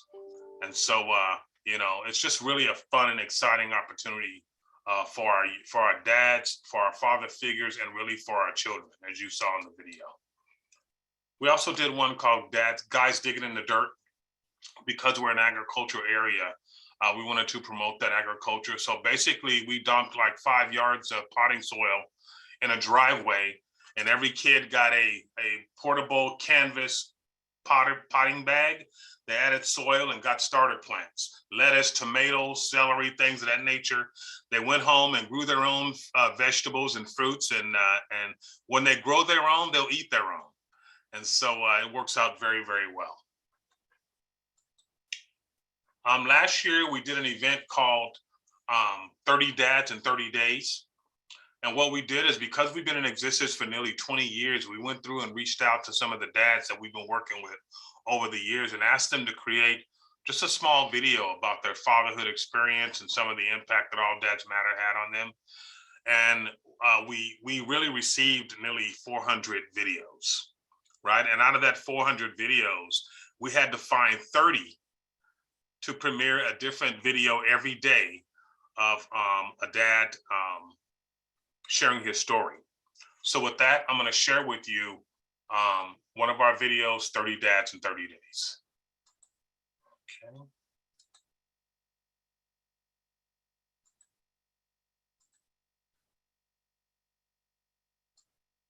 Can everyone see that? Okay.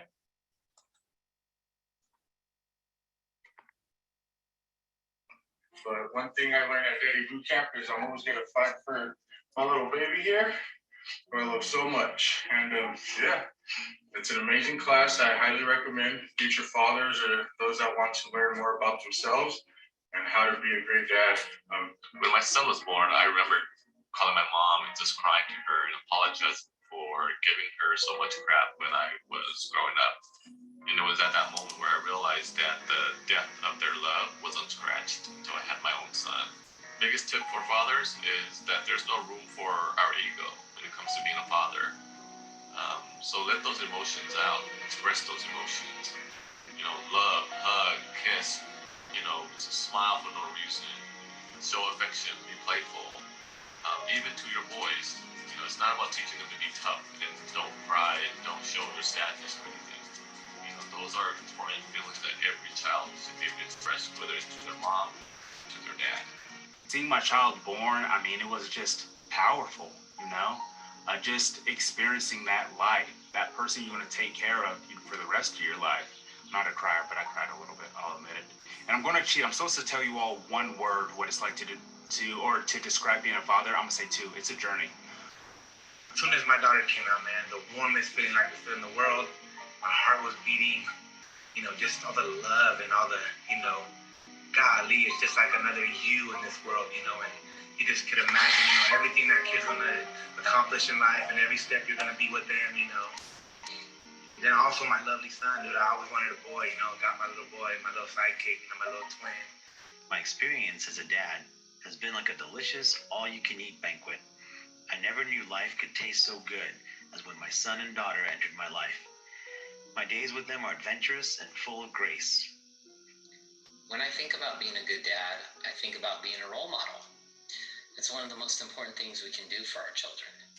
Kids don't always listen to what we say, but they're always watching and imitating what we do. We want to send a good word out to all the fathers, all the stepfathers that have stood up and are standing for what is right today and raising their children, staying connected to their families, no matter what the price is, or no matter what the cost it is to go through the things you have to go through to be a good father. I commend you, because there's not too many today that are doing what needs to be done. Being a dad is awesome. Besides my wife, my children are the most important things in my life. But what I tell new dads all the time is to have patience. Your children will have different personalities, but watching these personalities develop is a really cool thing. But it also makes you wish you could slow down time.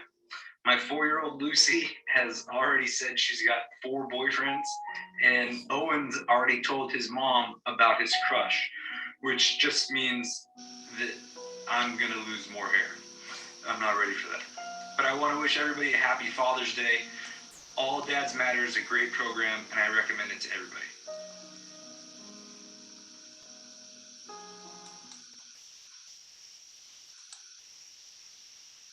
Thank you, thank you. So, got a chance to kind of see some of the dads that we've worked with through the years. That last gentleman that you saw, the one that was a fear of losing his hair, And well, he needs to stop fearing because it's going to happen. Salute. But he's actually a current board of supervisor, right? So when you have someone who says that who's in a political position of that nature to participate actively in your program and promote it, it really helps when it comes to budgets and getting things through to do this amazing work when they've experienced it themselves. So what's going on next? So we're working on our production of Dad TV, which will be a series of podcasts that we are working on with right now. We have a teen dads group that we've been doing for about 3 years at a local continuation school.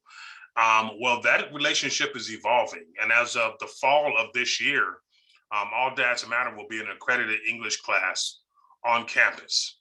And so those young men who've been coming voluntarily will now have it as a part of their curriculum, part of their classes, and they will get their English credit. We're also looking at possibly having teen dads at other sites, other school sites, be bussed in for this particular class. And we're going to be using the 24/7 dad curriculum to teach that class. So our relationship with the Merced Unified School District, High School District, is growing and evolving. We continuously work closely with UC Merced to do the research part of it. Our goal is to make All Dads Matter an evidence-based program across the board, although we do offer some evidence-based programming with Helping Men Recover and Boot Camp for New Dads.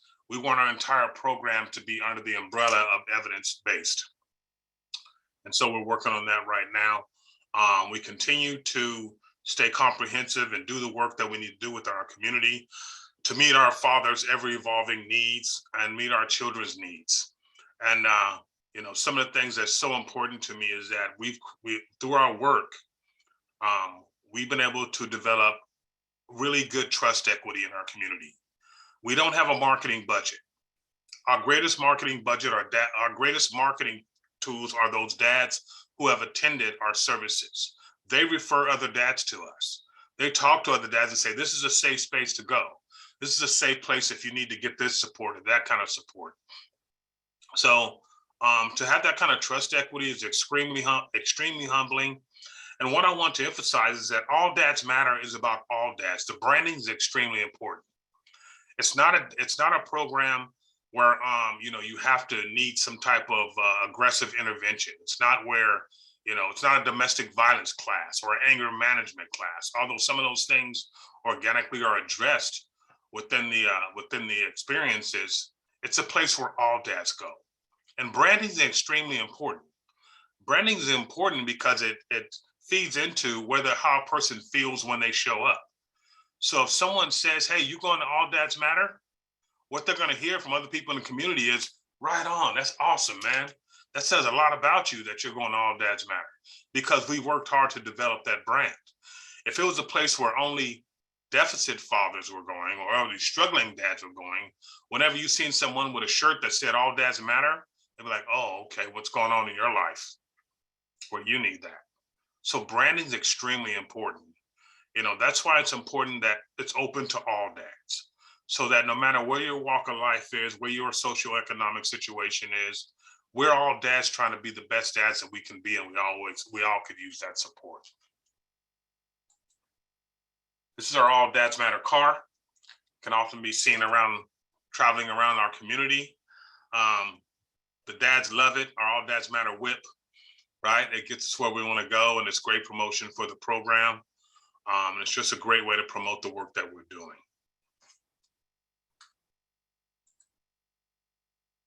Here is some of our contact information. You can find us on Facebook, but you can also reach us at www.alldadsmatter.org.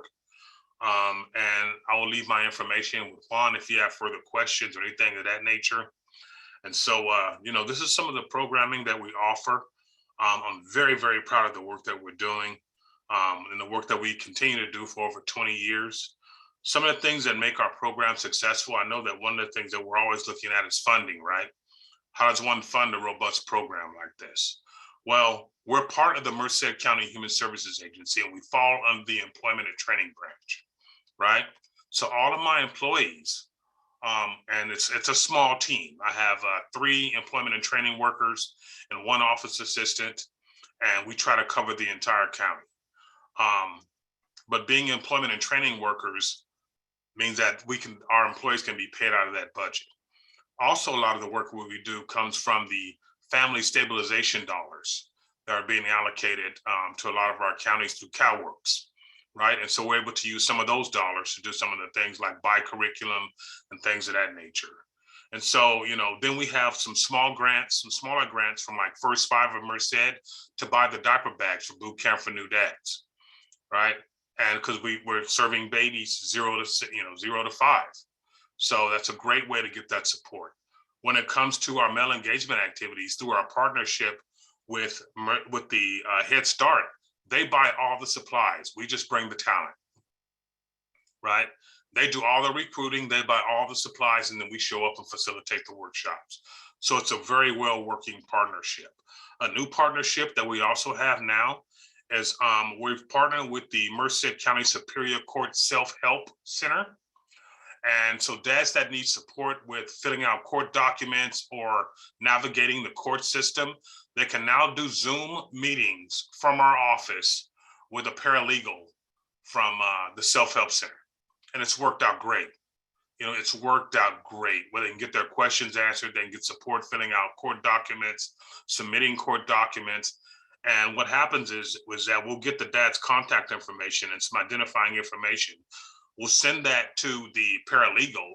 So by the time the appointment comes up, the paralegal has already pulled up their case. And they could tell them exactly what they need to do or what they need to fill out or complete, and really helps to alleviate some of the stress that comes with dealing with the courts and things of that nature, be it custody or whatever the issue may be. We're here to support them with that. So I'm very fortunate to have an amazing team. We're all dads, we're all, except our office assistant, but we're all passionate about this subject. And it's interesting, doing this work for nearly 20 years. And I think Mr. Solis has kind of alluded to this.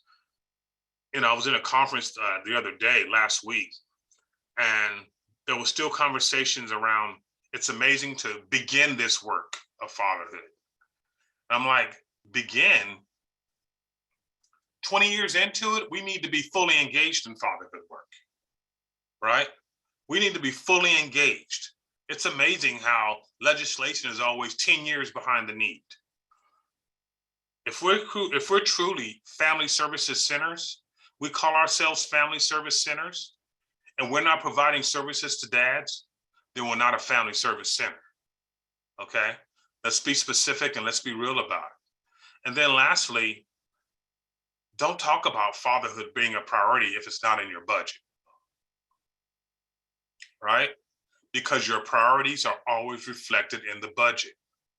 If it's really important to you and you want to see significant change, if you want to see significant support, and we know the evidence and the research and the science says that healthy, involved fathers are the best for children, not more than mom, but the best for children as well, then why are we not providing support to dads to be that, right? Not the blaming or the convicting type of programs, but true support, right? True support so that the fathers and men in our communities can be the dads that they aspire to be the fathers that they always wanted to be. Those things are extremely important. And I share this last piece with you, and I often share it when I present. And I do this because one of the reasons that this work is so important to me, one is that, there's 100 million stories of amazing fathers out there. There's 100 million stories, but amazing father stories don't get you funded. Disparity gets you funded. Struggling dads get you funded. So that becomes our narrative. And if that's our narrative, and if that's our message, then what message are we sending to the men out there when it comes to being a dad, right? It's amazing that, I was talking to someone the other day, and as challenging as we know it is to be a parent, in our county, the only way you can really get a parenting class is if you have a CPS case, right? I think that's fishing a little bit far downriver. What if we start looking upriver a little bit, you know, and create those environments, create those interventions and those supports so that our children never wind up in the child protective services, right? So it's just a very passionate work. And so much of it is driven by the fact that I had an amazing dad. My dad was amazing. I love my father so much. He was my role model. He was my hero. He was always there for me. You know, he was a PG&E guy, so he drove a big truck. And for a little kid to have your dad drive a big truck, that's a big thing, right? He shared those experiences with me, taking me to the barbershop and teaching me how to fish and teaching me how to mow a lawn. He wasn't perfect, but he was perfect for me. Well, my dad died 25 years ago on Father's Day, very abruptly, very sudden death. But I was blessed with a gift from him 6 months before he passed away, and I'd like to share that with you. So I'm from Bakersfield, and so I was down in Bakersfield visiting my parents in January because I didn't get to make it for Christmas, so I had my family down. And by then I was married and I had a child. We had one daughter, and I was in the garage with my dad as he was putting away the Christmas decorations. And we were just chopping it up, talking about work, talking about family, talking about wives, things of that nature, wife, singular, right? And I noticed something different about the conversation. It wasn't a conversation between a father and a son. It was a conversation between two fathers. It was a conversation between two husbands. And my father was showing me a level of respect that I always wanted from him, right? And so I was just like profoundly affected by that. So much that I had to share with my dad how I felt about him. And I said, Dad, I want to tell you something. I said, I want to tell you how much I love you. And I want to tell you how much I appreciate the kind of father and role model you've been to me and my brothers. I said, I know I wasn't an easy kid to raise, but you never gave up on me. And you were always there for me. And I want to tell you how much I appreciate you for that. And it caught my dad off guard because it ain't like we always have these types of conversations, right? And I'm a junior, so he's like, oh, well, thank you, June. You know, I love you too. And, you know, I love you too. And he says, but you know, if I had to raise you all over again, I wish I would have held you more. That's what my dad told me. A 32-year-old grown man, that his one regret from our relationship was that he wished he would have held me more. That was just so profound for me. Such healing medicine, you know, for him to share that with me. And I'm so grateful that I had the courage to tell him how much I loved him, which gave him permission to tell him how much he felt about me. So I invite fathers to open yourself to the intimacy of this relationship between you and your child. You know, people, we get to choose our own regrets. Don't let your regret be, I wish I'd told my kid that I loved them, or that I wish I would have hugged them, or I wish I would have put my arms around them, right? Don't let that be your regret. And as a man and as a father, I give that permission to all the other dads out there to experience the healing medicine that comes with being a loving father. So thank you so much for your time. Thank you so much for your attention. And I'll open it up for just a few minutes for questions, if that's okay, Mrs. Solis.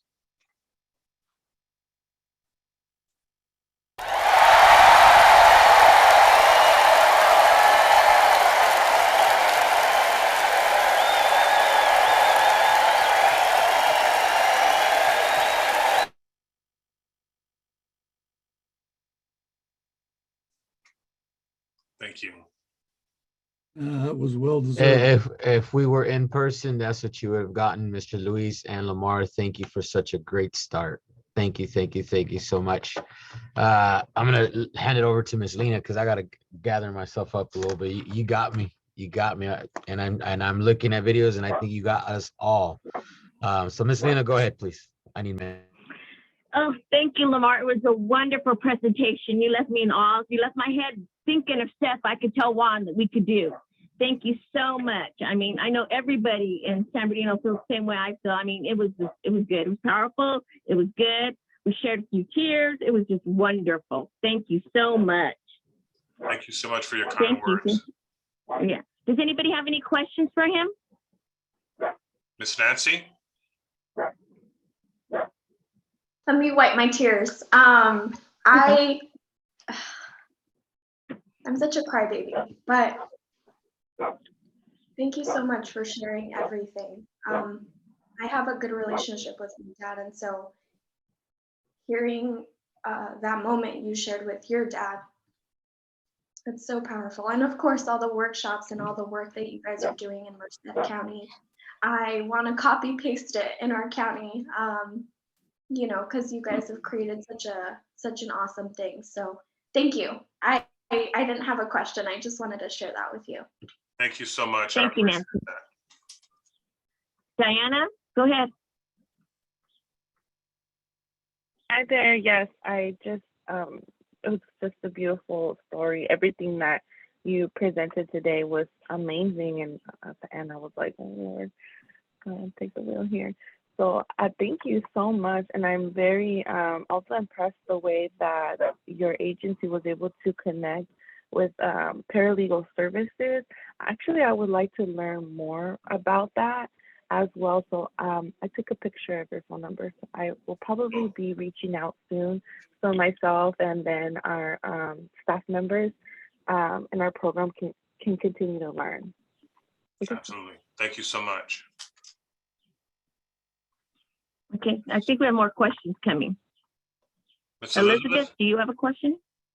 I don't have a question. I want to praise both the speakers for the great job they've done. Mr. I just think how awesome this is. I have an opportunity and I'm blessed to work with the Black Infant Health Program. We work with a lot of pregnant African-American moms. And so it's just really awesome that we'll be able to take back some of this information and share it with the moms. A lot of our moms are, you know, they're not in that co-parenting relationship, and, you know, things happen, and probably talking about dads dealing with depression is probably a lot of that goes on that like stresses them out, that they end up splitting sometimes even before the baby gets here or right after the baby comes because of that lack of communication and really getting the dads what they need.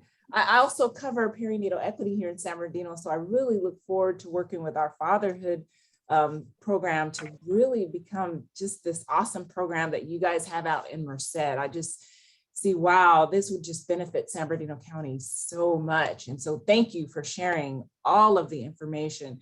And you had me crying too. So that's why my camera was off, because I get real emotional. And so just thank you. Thank you. Thank you so much. Thank you so much. Anybody else? Any more questions? I got a question here.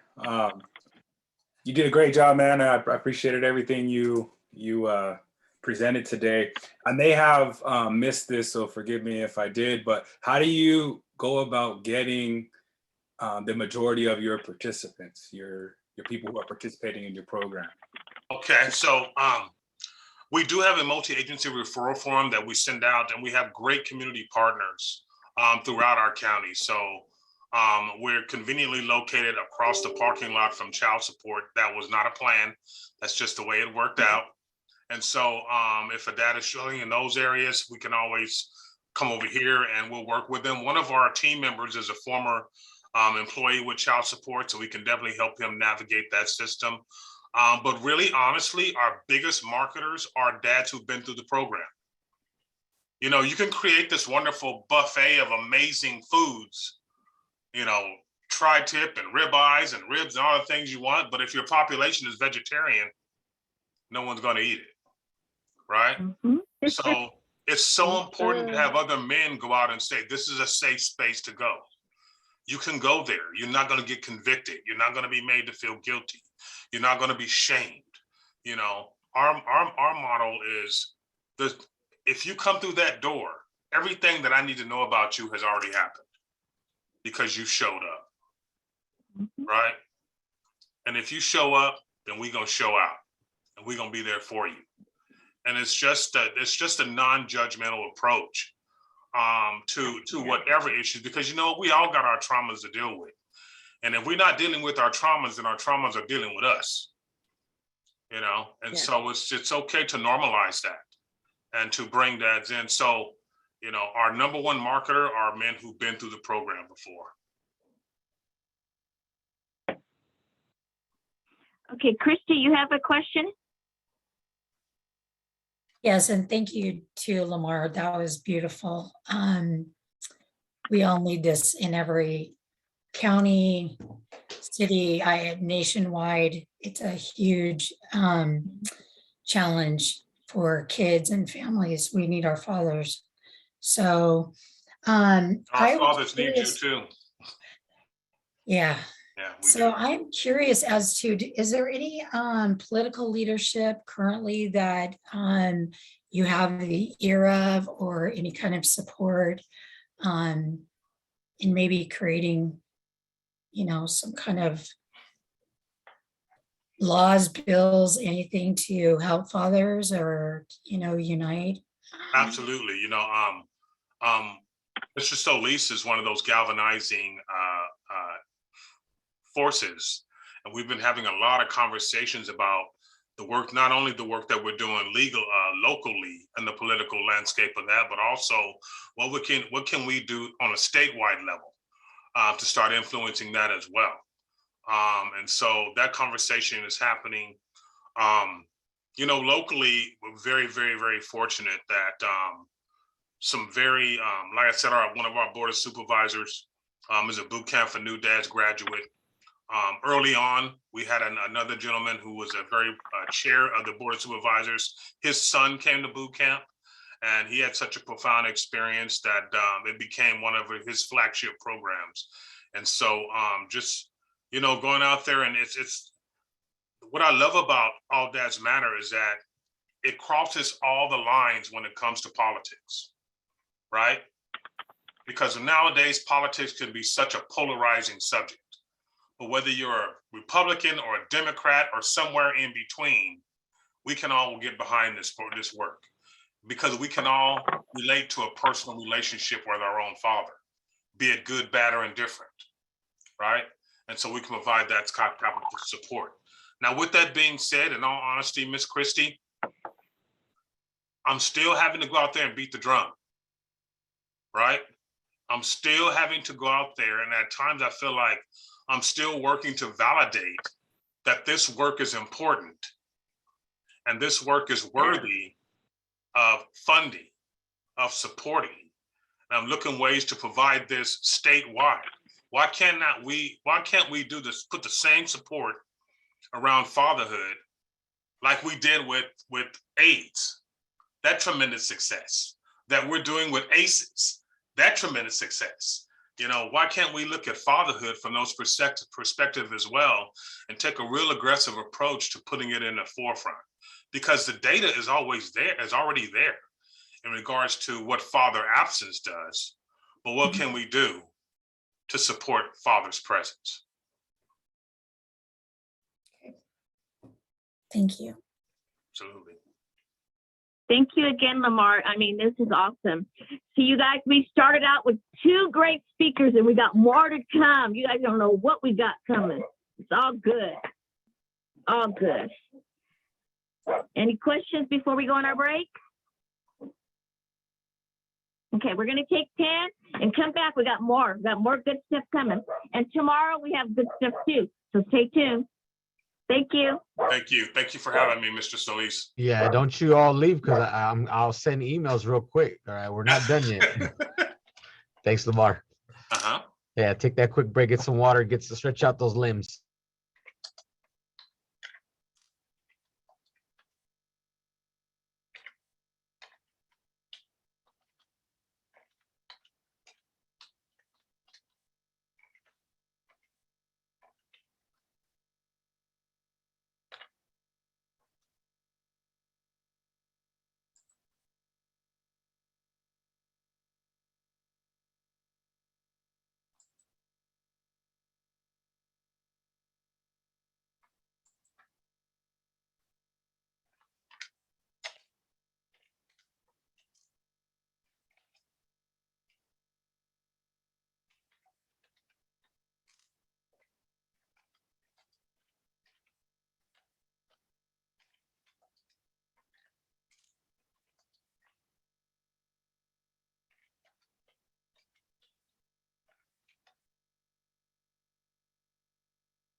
Fathers are vital to the lives of their children.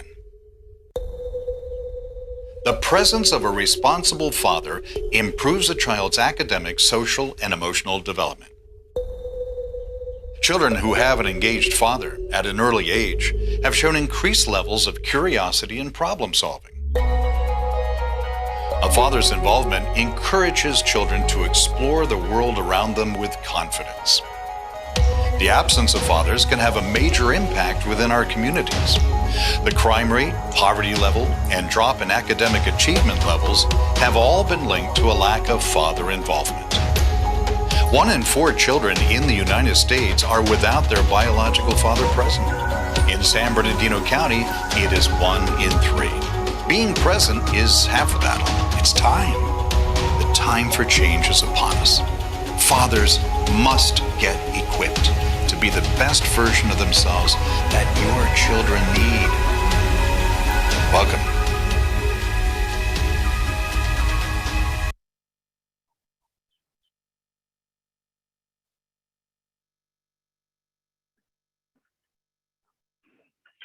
Okay, you guys, that was good, huh? Let's wait for people to come. We had a good first half. Guys, ready for some more? Okay, let me introduce our next one. Hold on. We're going to have the Dad's Project with Andrew Caffey and Jeff Dunlow, also known as Papa Jeff. So, as father, I'm going to do Andrew first. Andrew Caffey, as a father educator and coordinator, Andrew provides professional parent instruction and delivery of information to local families in English and in Spanish from the Nurturing Fathers curriculum.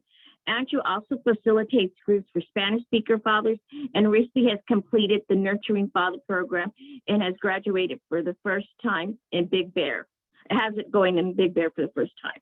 Andrew loves being a father of his 1-year-old daughter and continues to support the fathers on their journey all throughout the mountain areas. Jeff Dunnell is Papa John, and he's in the Dad Project too. Joined the Mom and Dad Project in March of 2014. Jeff is co-chairman of the Inland Empire Fatherhood Coalition, is one of the master trainers of the Nurturing Father program curriculum, and he's also assisted in every and ever evolving, expanding with the Fatherhood Coalition. He's married for 40 years, a father of 4, grandfather of 12, loves to see anyone raising a child receive the support they deserve in order to become an efficient, nurturing leader of their family.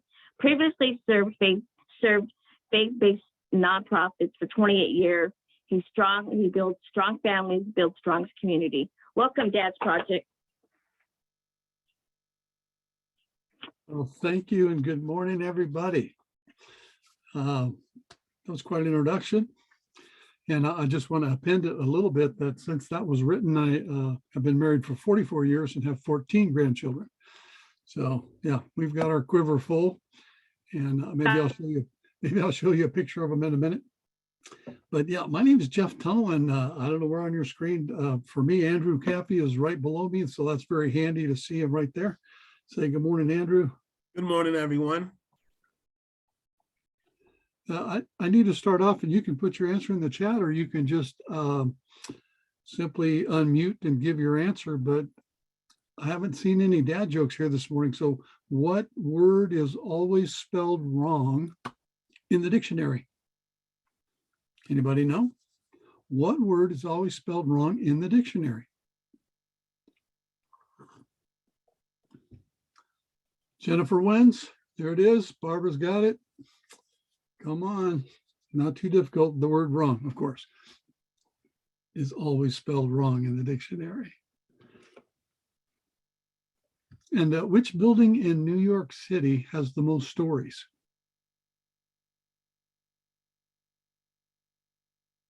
Anybody? Which building in New York? Manny's on it. It's the New York Public Library. That's right. The most stories are in the library. All right. What's your favorite dad joke? Anybody have one? Be brave. Manny? No? I still, believe it or not, I still do the hold my finger to my daughter. the fart noise. I should do it. It still works. It still works. Yeah, that one hasn't broken.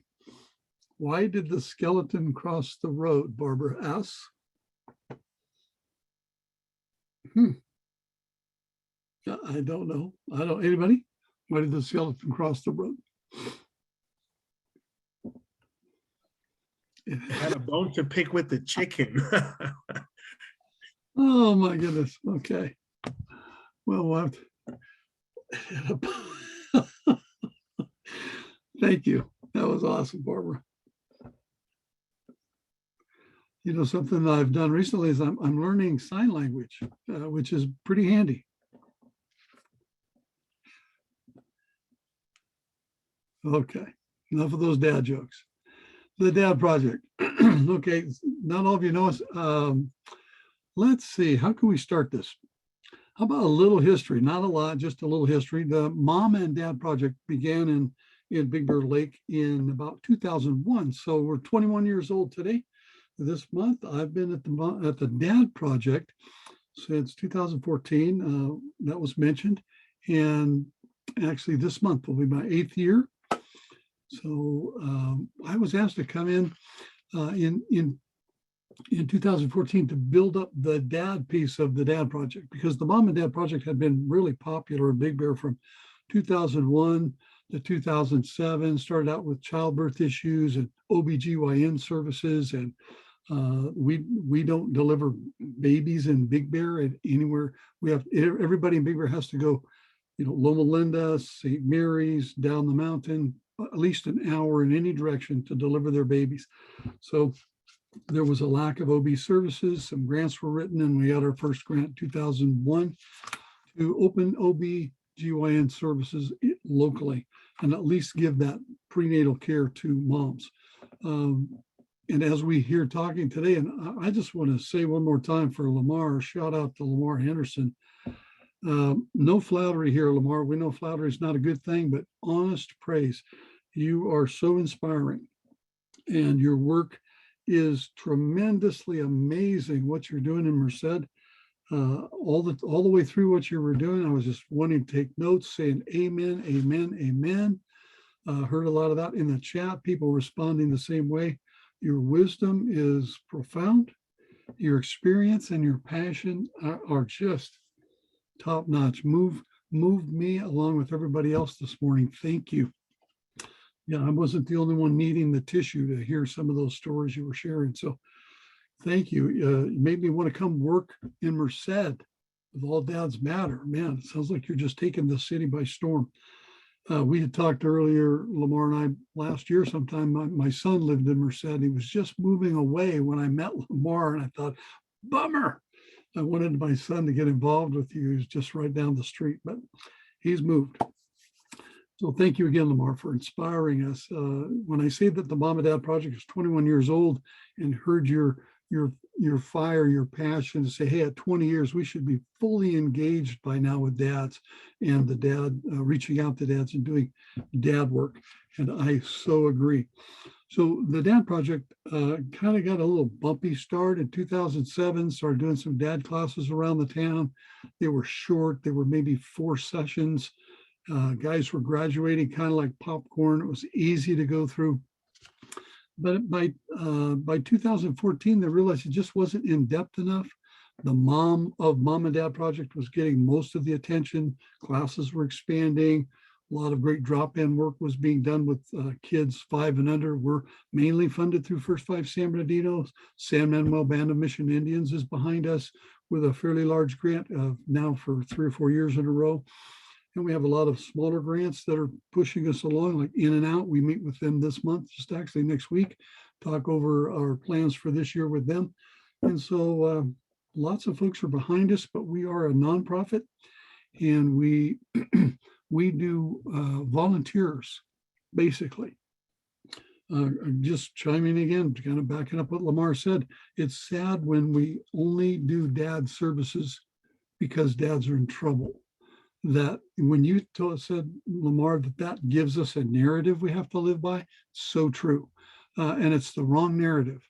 So in Big Bear with the Mom and Dad Project, and now shift a little bit, just take half of it out. Let's be the Dad Project now. We wanted to build that up because we wanted to work in a prevention method with fathers, give them the support they needed right away, onset. And we also participate boot camp for new dads. I'm a coach with those guys like Lamar. And so that's a very, very helpful service for dads. We thought, let's get in front of it. Let's give dads what they need getting started. Let's get them right when they're having babies, and let's just carry them all the way through as far as we can. Let's let them come back when they need to our classes. We use the Nurturing Fathers program.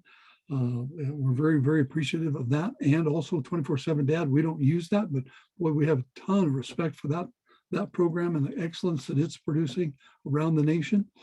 So when I came in 2014, I said, let's beef this up a little bit. Let's give extended classes to dads. Let's stretch it out. Let's find a curriculum. We developed the Nurturing Fathers, 13 weeks rather than just a month of quick turnaround. We find that in a month, guys are just getting connected. And after about 3 or 4 weeks together, they're building that camaraderie they need, the support systems. They're building friendships that are going to carry on beyond the class when graduation comes. So we wanted to extend the classes further. By now, kind of fast forward, we've graduated over 150, maybe 160 guys through the Dad Project in the Nurturing Fathers program. When I started in 2014, working by myself, only male on staff, which I just say that, shout out to all you agencies. If you can get a male on staff for doing dad work, please do. A very, very powerful tool. I felt tons of support from my staff members, and they all have buy-in. We changed our language, we changed our signage, we changed our marketing. Behind me, you see that the Dad Project. I'm a dad and proud of it, as all dads should be. We speak in these terms to clients coming through the door, so we try and make everything very, very dad friendly. We expanded that, and then in 2020, Andrew Caffey joined us just recently. It's just only coming up on a couple of years to develop and become our father engagement coordinator alongside of me. And now my hope is that he'll outdistance me. Of course, he's bilingual, so he opened up our dad classes for our Spanish community, which we have a large population of Spanish-speaking community in Big Bear that were being neglected. They just weren't being served. So Andrew, thanks for joining us on that and giving us the outcomes we need in that culture and in that people group. So here we are in 2021. Fast forward, we finally made it to here. Let me give you a list of some of the dads. I have it right here in front of me. Here's some of the kinds of dads that have gone through our program. PGA pro golfers, and he brought his golf course manager. That was cool. Construction workers, school administrators, professional basketball players, LCSWs, landscapers, worship leaders, pastors, cooks, chefs, artists, welders, general contractors, mechanics, store managers, retired men, accountants, deputy sheriffs, teen dads, bodyguards, bouncers, high school dropouts. We've had multi-generational foster dads, bipolar business owners, innkeepers, data specialists. I mean, I've got a list here on my phone that I keep that just kind of tells me what, again, Lamar said. This is a level playing ground. We all come in as dads. And it's not about clout. It's not about status in society. It's not about financial gain or how much you have or don't have. It's about being a great dad. And so we're very, very supportive of all men, but we are working really heavily in the prevention side. We know that our curriculums can expand to intervention and treatment as well, but we want mostly prevention side. We want volunteer dads. We want guys that are coming through the doors voluntarily. Let me tell you a story about a guy named Zach. And this kind of really is a picture of what I hope to accomplish with the Dad Project. And as we expand throughout the Inland Empire, San Bernardino, Riverside counties, I just want to hear more and more stories like Zach's. So I'm opening a class. It's the first night. And in the door comes a young man, and I introduce myself. He says, I'm Zach. And I says, Zach, tell me what got you here? How did you find us? He said, well, I was in the grocery store. I have 3 daughters that are under 5. I was in the grocery store with my middle daughter. She's about 3 or 4, going on 4. And I needed to find something, and I'm shopping and I'm looking for it. And she's playing with things on the shelf. She's pulling things off the rack. And I turned to her and I say, hey, put that back. That's not why we're here this time. I'm looking for something. You need to put that away. Don't touch those things. And then I went back to shopping looking for what I needed. I looked over and she's still pulling things off the shelf. And I said, hey, I told you put that back. And then I went back to shopping. I looked over a third time. She was still doing what I didn't want her to do. And this was my next process. I said, hey, stop doing that. And I recognized in that moment as I raised my voice and I pulled back my hand and looked down at that fearful face that I had just become my father. This is how I was raised. I was raised with the backhand. I was raised with abuse. He told me later on and during classes, he had been grounded to an attic space in their home for 2 years during high school. That's the only place he could be. Out to school, back in the attic. I mean, this was an abused young man with 3 little girls, and he had just become his father. We have a saying in parenting that most of you are probably aware of. We tend to parent the way we were parented. So he's telling me this story, and he says, I don't have a functional father. I don't know what being a dad looks like, but I have 3 daughters. I just know I can't raise them the same way I was raised. I said, well, you're in the right spot. 13 weeks later, just fast forward to the end, he is putting his kids to bed every night by himself. He's not alone. He's not a single dad. He's got a great wife, great mom, but he's taken the responsibility of tucking them in at night, helping them with their bath time, reading stories, and praying with them every night before they go to sleep. In fact, he's implemented a discipline process that he never had, and he figured it out with this during the class, talking to other men. He's got a discipline process, an encouraging process for his girls that when they do their chores, for example, they've got little things on the fridge and they get scores and they put up what they're doing each week. And after a certain number of days of achieving their goals, he has told them they can pick anything they want. Trip to the Dollar Tree. He put Disneyland on the list, Knott's Berry Farm, park time, extra dessert, anything they wanted, they could have if they completed those charts. The same little girl that was in the store with him achieved her chart. He said, what do you want? What do you want to pick? This was her response. Now she's 4 years old by now, right? 3 to 4. And she says, Dad, you know when you tuck us in at night and you read the story and you pray with us all together? He says, yeah. He says, here's what I pick. When you're done, then I want to have a story and a prayer time with just you and me, just by ourselves. I'm thinking, wow, 4-year-old, dynamic change in the father. She wants more time with him above every other thing she can pick. We come to graduation and I'm holding the door open to the building, and up the walk, I see a young mom with 3 little girls wrapped around her legs, because the graduations for our dad project classes, we invite them to bring their family, bring their moms and dads, bring their grandparents, bring their employers if they want, any significant friends they want. Bring, we're going to have food, we're going to have fun, and you're going to tell your story as a dad. So up the sidewalk comes his wife, 3 little girls holding on. She gets to me and she says, are you Jeff? I said, yes, I am. She throws her arms around my neck. She's squeezing me with tears flowing from her face. She says, I don't know what you do here, but I hope you'll keep doing it, because I have a new husband at home and I have a new dad for my daughters at home. I said, well, come on in, let's all cry together. I mean, that's just where it went. And Zach stood in front of the class and shared his journey, shared what he'd learned, and he made the statement that comes at the end of our curriculum. the father I choose to be. Rather than the father I was destined to be, or the failure I was going to reproduce that I got from my absent father or my abusive father.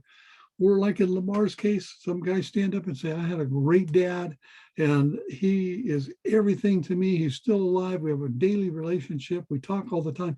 Whatever it is, they take all the components we put together and they write a statement, the father I choose to be. We help empower fathers to change where they're going. We tell them, your story was written for you, but you get to finish the end of the story. You get to write what's going to happen now. And we all, we always bring the Kleenex, we bring the tacos, but we bring the Kleenex too. There's going to be lots of tears and lots of sharing in that moment. But let me give you a picture of that graduation just to drive it home one little bit further. We take the dad, put him in front of the room, and then we put his family right in front of him in chairs, seated, looking at him. The rest of the class we put behind them so they can't see us. And then that dad stands up and talks to his wife and family, his partner and family, whoever's there with him, and makes a declaration. This is the kind of dad I choose to be. And you hear super strong commitments about being present, being loving, being careful in their discipline, not using abusive techniques, and all the things they've learned during the 13 weeks there. I'm going to be this dad, and I make this commitment to you right now in front of you. And we're all bawling our eyes out because we've seen the change in just a short 13 weeks of who this man was and who he's becoming. It's a delightful time together. Yeah, there's good. I was just going to ask if we could see this. Andrew, speak to that one for us.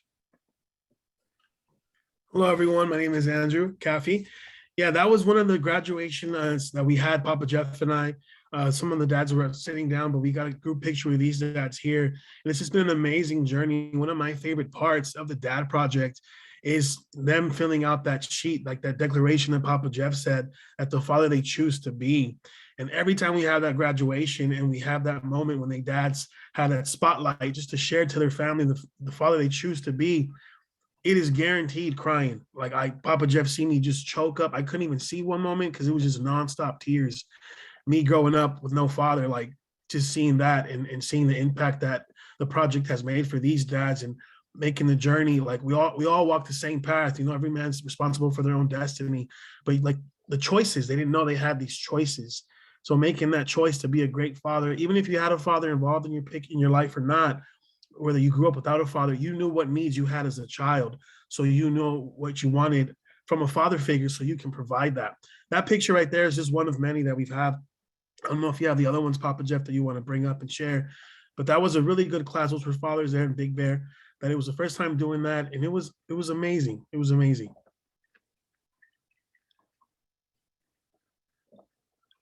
You're muted, Papa. Yeah, I might have a few more if I can share them. See if I can, join Lamar in my dysfunction here on the how to share a screen. Don't laugh at me, Amir. I know you think that's funny. Oh gosh. Oh, let's see, Mr. PowerPoint. There you are. I've got one. I'm going to bore you with PowerPoints, but I'll try.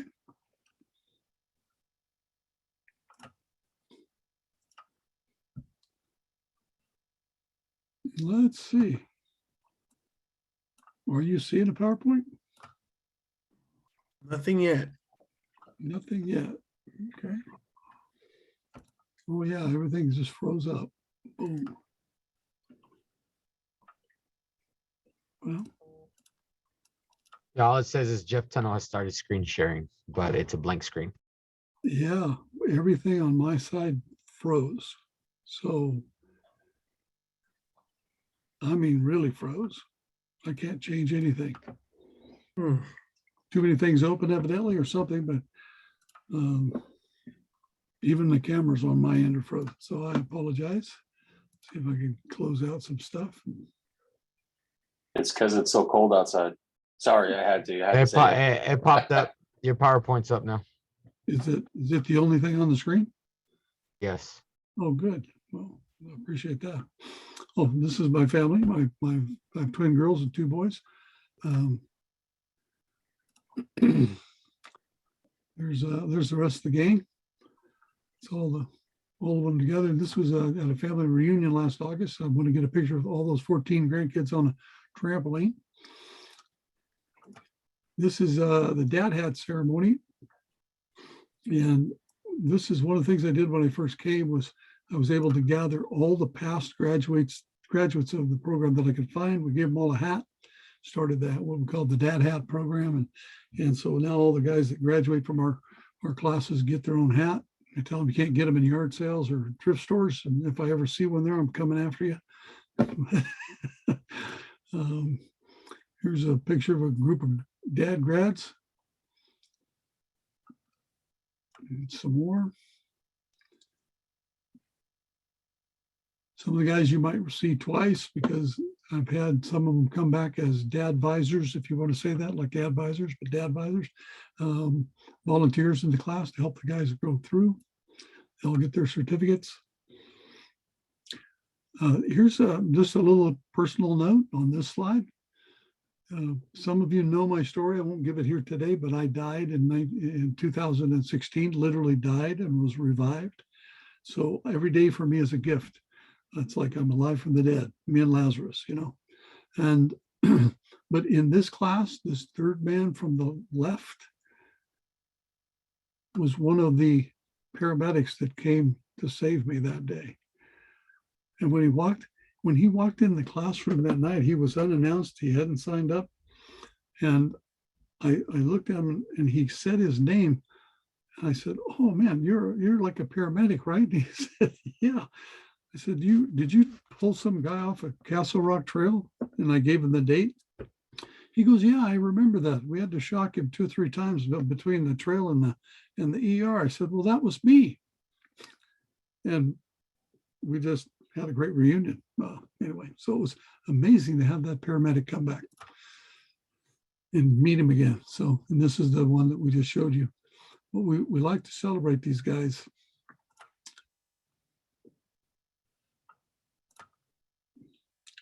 Enough for the family pictures, right?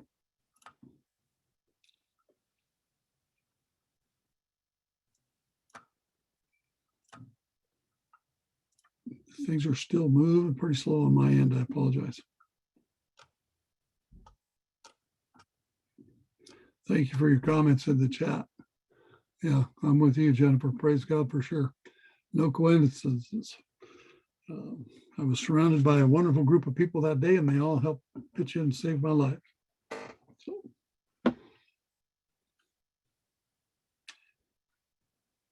the kind of piggybacking on Lamar a lot because he's done so much. Just want to speak to a moment of the Dad Project. We advertise like crazy. We're on the local radio. You might think of Big Bear as your local resort town, right? But here's the truth of Big Bear. We have 20,000 permanent population. It's really a small rural community. We're a service poor community, if you will. See Amir nodding his head. We just were blessed to have him come and spend a day with us in our shop, providing child support services to the local community and trying to reach out. But we don't have a TAD office. We don't have local service stuff. And so any of our dads that have needs have to travel an hour in any direction just to find those resources sometimes. Very difficult. The 20,000 that we have permanent population grows every weekend now and sometimes midweek to anywhere from 60 to 100,000. The Airbnb thing has gone crazy this year in COVID. We have more visitors here than ever. We used to talk about how crowded it was on 4th of July each year because we'd go to 120,000 with our fireworks display. But a saying has popped up around the community that every day is like the 4th of July now. There are people everywhere. But that's the reflection of what we provide to visitors.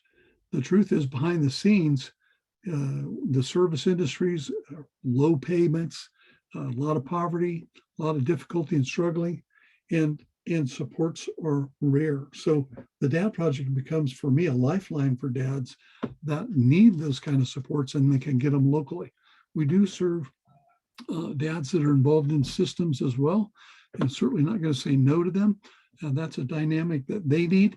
If they're assigned to do parenting classes in any way, like we are the only game in town, and all of our services are provided at no charge to the clients because of our funding.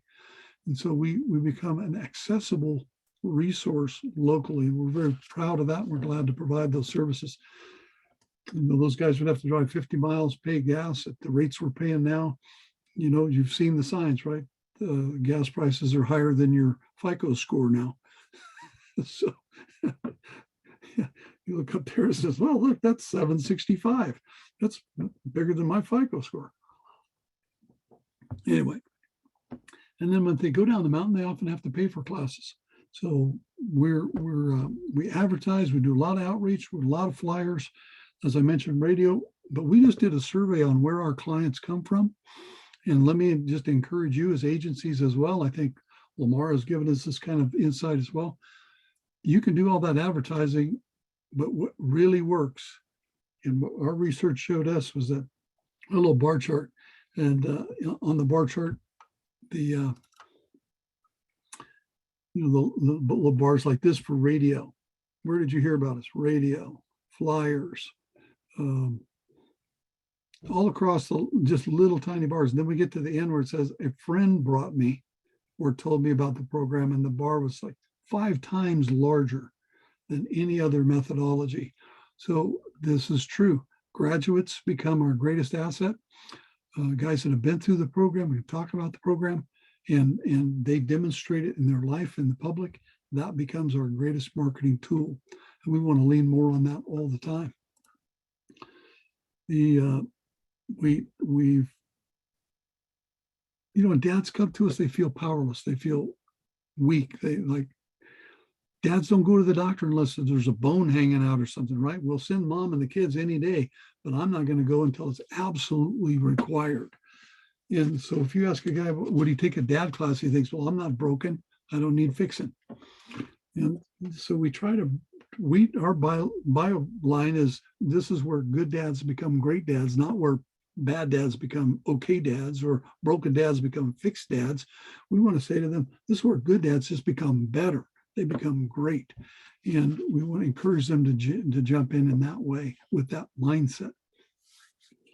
And so we want to remove the barriers. We want to help them when they come, if they feel powerless, to immediately empower them to build relationships and to join.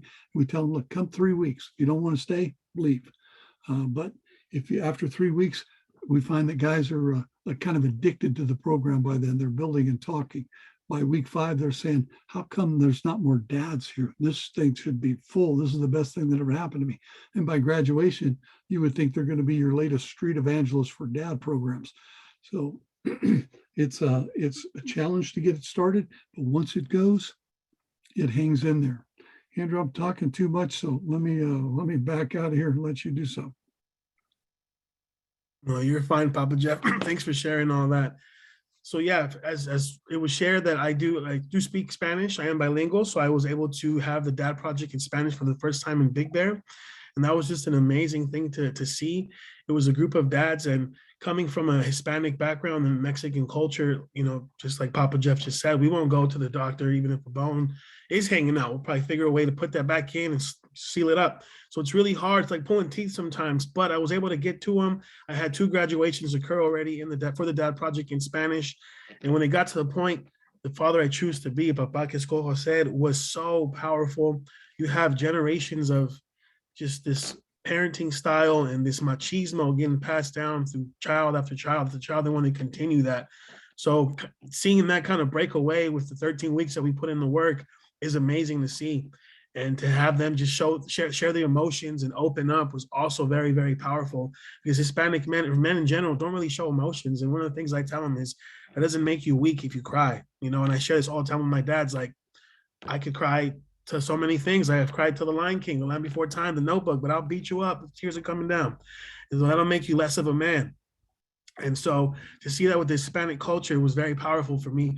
That flyer that Juan just posted right now, we are expanding our services and have been now for the last couple of months, all the way across Crestline, Lake Arrowhead, if you're not familiar with that.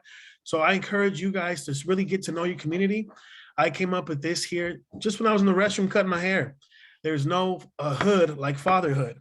And so I've noticed that in the Crestline area, we've partnered up with the rec facility there. So there's a lot of parks and recreations. There's a lot of basketball going on. I used to play basketball, and I played basketball my whole life. So I said, you know what, I'm going to do something with dads to get them out here where we can play a pickup game and then have just some parenting conversations after the pickup game. So as you know, come join as father engagement coordinator myself at the Lake Greg Education Center. So if you know anybody that's close to that area, you know, bring them. We're gonna have the game from 5 to 6. So I would say to anyone that's kind of like in Waterman area, Crestline's not too far. So if you want to have them come up, please do. Come shoot some 3-pointers while getting some pointers in parenting as a team of fathers.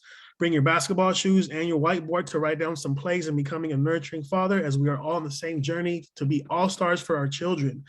Bring your A game, fellas.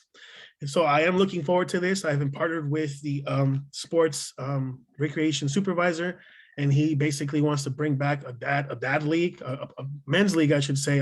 I'm saying dad leagues. We're talking about it because there hasn't been any sports going on. COVID kind of shut that down. So they're bringing back the men's league. I'm going to go in this and bring the dad project and incorporate it with basketball so we can make some things happening. And I think it's going to be fun, especially because there hasn't been many activities and things for people to do since the COVID lockdown. So yeah, if you know anybody that's in the mountain areas, please send them my way. I do advise that if you do have some grant money to get some crutches, because I will break some ankles, I will dunk on some people, but it's all fun. We're all there for the same reason, just to be all-stars for our kids. And so I am looking forward to this. This is really exciting for me because I just love the game. Now I love working with fathers. Like I said, I didn't have my father growing up. So this has been such a fulfilling thing for me, for my soul, and the healing process for me as well. I heal with the dads every time I do a dad project. I have one graduating at the end of this month. It has been such an amazing journey with these guys. It's like a brotherhood, and I love seeing them come together. Even after the dad project, they become their support. They become friends. They hang out outside of the dad project. So this has been amazing. And so be able to do the two things I love, it's not even a job no more. This is like, man, I get paid to do this, to work with some dads and play some ball. This is amazing. So I encourage you to get out in the community and see what dads are into. In Big Bear, basketball won't be the thing. It actually will be soccer. So I'm going to try to get that going once the snow is over, because you cannot play soccer in the snow. And so, yeah, this is just a simple flyer here that, you know, just it's important to really do something that catches the attention of your fathers. And obviously the colors that you select, you don't want to put like some pink or some flowers in them. You know, nothing wrong with that, but that'll really just kind of, everything's geared towards mom. So we want to make it also very father friendly, as Juan says. And I like that. And I always think about that as well. I'm seeing fishing in Lake Gregory. Yeah, we can do all kinds of things. That's the thing about Big Bear, is we do plan to also have an event where we take out the dads fishing by the lake, things like that. I didn't have that growing up. So it's nice to hear that, you know, especially Mr. Lamar, that your dad taught you fishing and things like that. It's so cool because I don't, you know, when you talk about where the fixers, you fix a sink and all that, I look at my wife because I don't know what I'm doing. She's the fixer. I can just vacuum, do laundry, make some, you know, beautiful chicken. I can cook here and there, but she's the fixer in the relationship. Ain't no shame in that. It's all good. And so I missed and yearned for that father figure. I am a father myself now, so I know what I needed, and I can give that back to my daughter. And I know the importance of our father role with our children. So it's really, you know, it all comes full circle for me.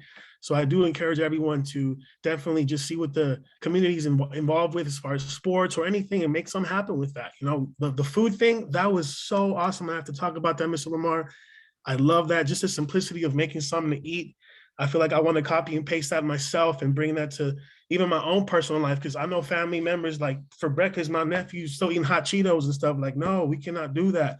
And so we need to have this collaboration of just quality time and eating healthy, you know. And one thing I took away from Papa Jeff, learning, being in this fatherhood journey and the dad project, is when you ask kids to spell the word love, they're going to spell T-I-M-E, time. It's all about quality time. And that's what we're here for. And that's the support we want to give to our fathers, because it is a safe space for them as well. We do a little break in between the classes where the kids come on to the side with the dads, and just a time to socialize and practice those skills that we've been teaching them, and those tools to put in their toolbox of how to be a nurturing father. So it's been really, really amazing. If you have any questions regarding the flyer or any ideas, you can email me. I'll help you. I'll get out there with you and see what we can make happen. But yeah, that's what's going to happen in Crestline. So there'll be some basketball and some dads going on. Hopefully, first week of April, hopefully we'll get that going. So yeah, and of course, you know, if you guys know me pretty well, I got to throw in some dad jokes as well. It could just be randomly, but I remember when I was working at a juice factory, you know, why I'm here now is because I got fired from the juice factory because I couldn't concentrate. That's just kidding. It's cheesy, right? Dad jokes. So how about this? Papa Jeff asked some questions. Why are spiders so smart? I mean, I hate spiders, but they're pretty smart. Anybody know why spiders are so smart? They know the web. Yes, they find everything on the web. Exactly. 10 points for Jennifer. Yes, good job, good job, good job. And this was a little cute one, you know, can tell your kids, nieces and nephews. What is the scariest tree? Anyone know what the scariest tree is? Trees aren't scary. I don't even know if even it's the tree, but I read this one in my book. Bamboo. That's how you tell them, right? So yeah, that is all I got from my end. And yeah, thank you. Thank you very much. What does a thesaurus eat for breakfast? Thesaurus eat for breakfast. What does a thesaurus eat for breakfast? A synonym roll. Jeez. They just get worse all the time, you know. They do, they do. You know, people say they pick their nose, but I feel like I was born with mine. All right, I'm done. Kids love dad jokes, though. Yeah, you do. Cornier than so you have to learn them. You have to get them. Yeah. Did you guys hear about the cross-eyed teacher who couldn't control his pupils? Jeez. That's a groaner. That's a groaner. Yeah, Lamar says stop. Okay, well, that's dad stuff, you know, and dads like it when you get together and you do that stuff. It's just kind of the way we are. We're okay with it. Hey, can we open it up and see if you have any questions on mute? Anything you want to ask us? You know, we're just kind of throwing out information on the Dad Project, what we do in Big Bear, rural community stuff, small town, working hard, but and we do collaborate with a lot of people as well. We were just at the city the other day and received a small grant from them, the city of Big Bear Lake. We try and get out. We've been to Rotary. We do the service clubs. We're at the farmers market outreach kind of thing. Got our pop-up going. We're starting next week. We'll be out in front of the local Stater Brothers in the morning, talking to parents as they're going into shops. So we are trying to remain visible. And I think that's a personal, human marketing component that we try to use, is that we want people to see us in public, see our branding, and become familiar with us as, so like Lamar said, that was great. When you see a hat or a t-shirt in the community that has you on it, people, you want their response to be, oh, that's a great thing. I love that. Everybody should do that, rather than what are you in trouble for? Yeah, let's get that narrative flipped over. I think we're doing a pretty good job in Big Bear. We have a great reputation. The Mom and Dad Project's been doing services like this. We're co-located with the Family Health Center. We're a part of the Bear Valley Community Healthcare District, which is the only hospital in our community, of course. And we are a rural access hospital, which means we're kind of a triage center, and we get them in, we get them stabilized, and we ship them to a bigger hospital off the mountain. Usually a helicopter ride or an ambulance kind of thing, get them where they can get the help they need. But so we're mixing it up all the time in the community. So anybody, question? Yeah, Papa Jeff, Diana first, and then Christy. Okay. Hi, thank you so much. You guys both jokes. I was dying over here in my little cubicle, trying not to laugh too hard. So I would love to just come and visit one day with the team. I don't know if that's something that's a possibility, and just kind of learn from you guys. Maybe one of the days that you guys have an actual group with dads. We're building up our program, so I would just love that opportunity to come by and visit sometime soon with the team. Would you want to come? You say you might want to come in when there's a class going on and observe, or just meet? Yeah, I would like, or however one day it works, it is available for you guys. It's on your time. I'm over here just absolutely this in front of everybody. The answer's like, no, you can't come. But no, of course just putting it out there.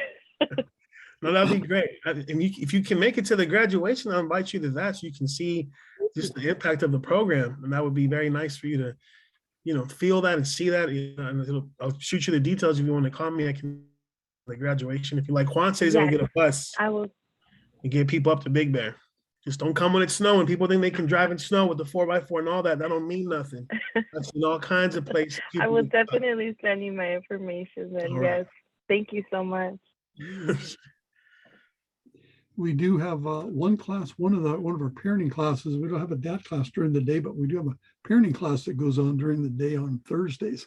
So that would be another opportunity, like 1:30 in the afternoon. Sometimes the day trip's a little more convenient, have an opportunity to meet the staff and see the facilities and observe.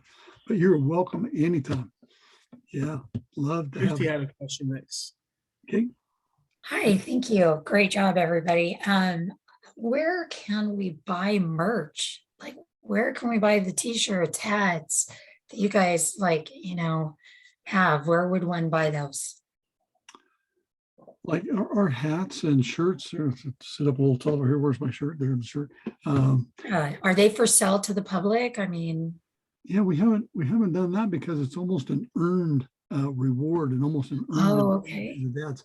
So they're not out there to purchase yet. We haven't tried that, but we just order them from a particular company I've worked with for years, and they're actually in North Carolina that makes all our stuff. We have some local outfits that build some of our t-shirts and also our sweatshirts and stuff. Okay, thank you. Mm-hmm. I saw Mr. James had his hand up. I'm not sure if he still has a question. Thanks, Jeff and Andrew. Yeah, a couple comments. I really like the piece about the commitment, right? The things that you do about commitments, right? And as fathers, I think it's important for us to renew our commitments to our wives, our children, if we're not married, but we have children, our children's mothers. One of the best things we can do for our children, one of the best examples is love their mothers, whether that's our wife or not. So I think those commitments that you talked about are incredible. And Andrew, you talked about love being spelled time, and it reminded me, many of you probably know because I've shared it here in this setting openly, but for me, I'm a man of faith, and God and Jesus guide my life. So I've always, ever since I've been a father, I've had that example of God as my father to guide. And then I've had many mentors here with me that have also been able to help me and be mentors. And that's one of the most critical things. But I was at a Promise Keepers event. This is a faith event for men many years ago. They had 100,000 men at the Coliseum and another 70,000 in Pittsburgh, and they were broadcasting over their giant speakers. And the pastor that was leading that asked us how we spelled love. And you had, 170,000 men spelling love, L-O-V-E. And he kept asking us, and we kept spelling it. And it was getting louder and louder. And you could feel the stadium shake underneath our feet. And then finally, he just paused for many moments. And he's like, I can't believe it. I got 170,000 men here, and not one of you can spell love. And then he proceeded to tell us love is spelled T-I-M-E. And, I took that to heart. I was already spending a great deal of time with my kids, but I took that to heart, and it really made me kind of renew that focus and that commitment that I'm not going to spend more time with anyone or anything else, aside from our jobs. When we're working, we spend a lot of time in our jobs and of course sleeping, but all my available time, I'm not going to spend more time with anyone else than with my wife and my children. So that time commitment is critical, even when we don't use it really well. It means a lot to our children, and it carries with them. So I think those were critical. I really appreciated that. I'll give you guys a couple of jokes. My wife asked me if my wife was getting frustrated with me. She told me I lost my sense of direction. I got upset. I just packed my stuff up and right. And my kids, they come up with their own. They asked me if I got a haircut, and I said, no, I got them all cut. And they said, oh, all 7 of them? So you got to keep those coming as a parent. That's great. Keep on the leading edge. You know, James, thank you for those comments. You probably wouldn't know this, but the first time I saw you and met you, it was at an Inland Empire Father Involvement Coalition meeting, which I hope we are one day going to be able to get those back together in person. Had made tons of great relationships. That's where I met Roger De Leon and many others. It's just that the camaraderie of the agencies that come together at the EFIC is powerful. And in that meeting, James, you shared your story about how you were inspired by God the Father and as a father. And I took that to heart that day. I've never forgotten your story. Thanks for sharing it here today. Really, really appreciate it. And Juan, we are right on the mark for our time. So let me turn it back over to your moderator today. Thank you, everyone. Yeah, thanks for letting us have an opportunity to share. Thanks, everyone. And thanks for the Dad's Project, Jeff and Andrew. We're going to take another break for 10 minutes, but stay tuned. You still got to come back. We got another fun panelist. We have a panelist coming up. So the Power Resource Father Embracing Birth Fathers. So that's coming next. So stay tuned, but go ahead and take a 10-minute break. But come back. Thanks.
Disney Plus, Hulu, and ESPN Plus now bundled together. The greatest stories and characters, and tons of shows and movies, and exclusive sports. Disney Plus, Hulu, and ESPN Plus. Get the Disney bundle today.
y'all just want to get into it, go ahead, feel free.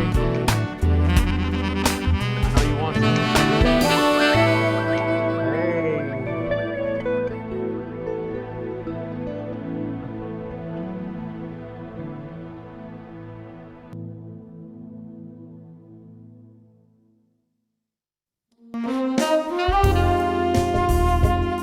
Sing it if you know it. Sing it if you know it.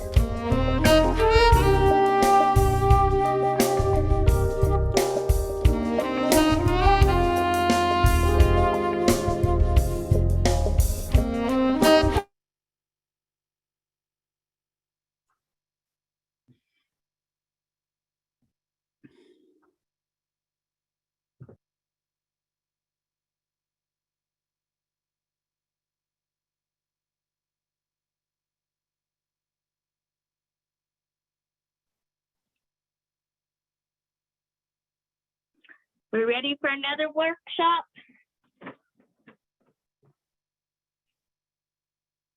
We'll wait a few minutes to see if we get some people back in.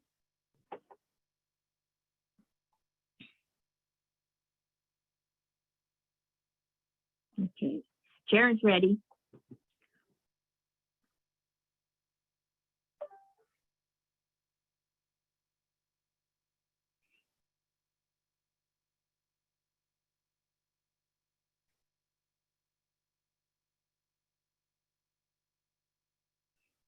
Okay, now our workshop we have is going to be a fatherhood panel. The workshop is called The Power of Resource for Fathers Embracing Birth Fathers. We have Drew Miller. He's the first and foremost a father of two boys, age 13 and 10. Drew and his wife reside with their boys in Orange County and love to hike, travel, ride bikes, and play games, watch movies, and enjoy life together. Drew has worked full-time for Riverside County Department of Public Services Children's Service Division since 2006. He was the first a social worker, then a supervisor of social workers for the last 5 years. Has worked in administration, promoting continuous quality.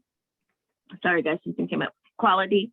Continuous quality improvement throughout the agency. Drew is also a licensed marriage and family therapist at LMFT with part-time private practice where he specializes in trauma work and eye movement dissonation and reprocessing, EMDR therapy. Drew is very passionate about fathers being empowered for full involvement in their children's life. Drew wholeheartedly believes that engaging fathers plays a critical role in development of a strong, emotional, healthy, confident next generation of children.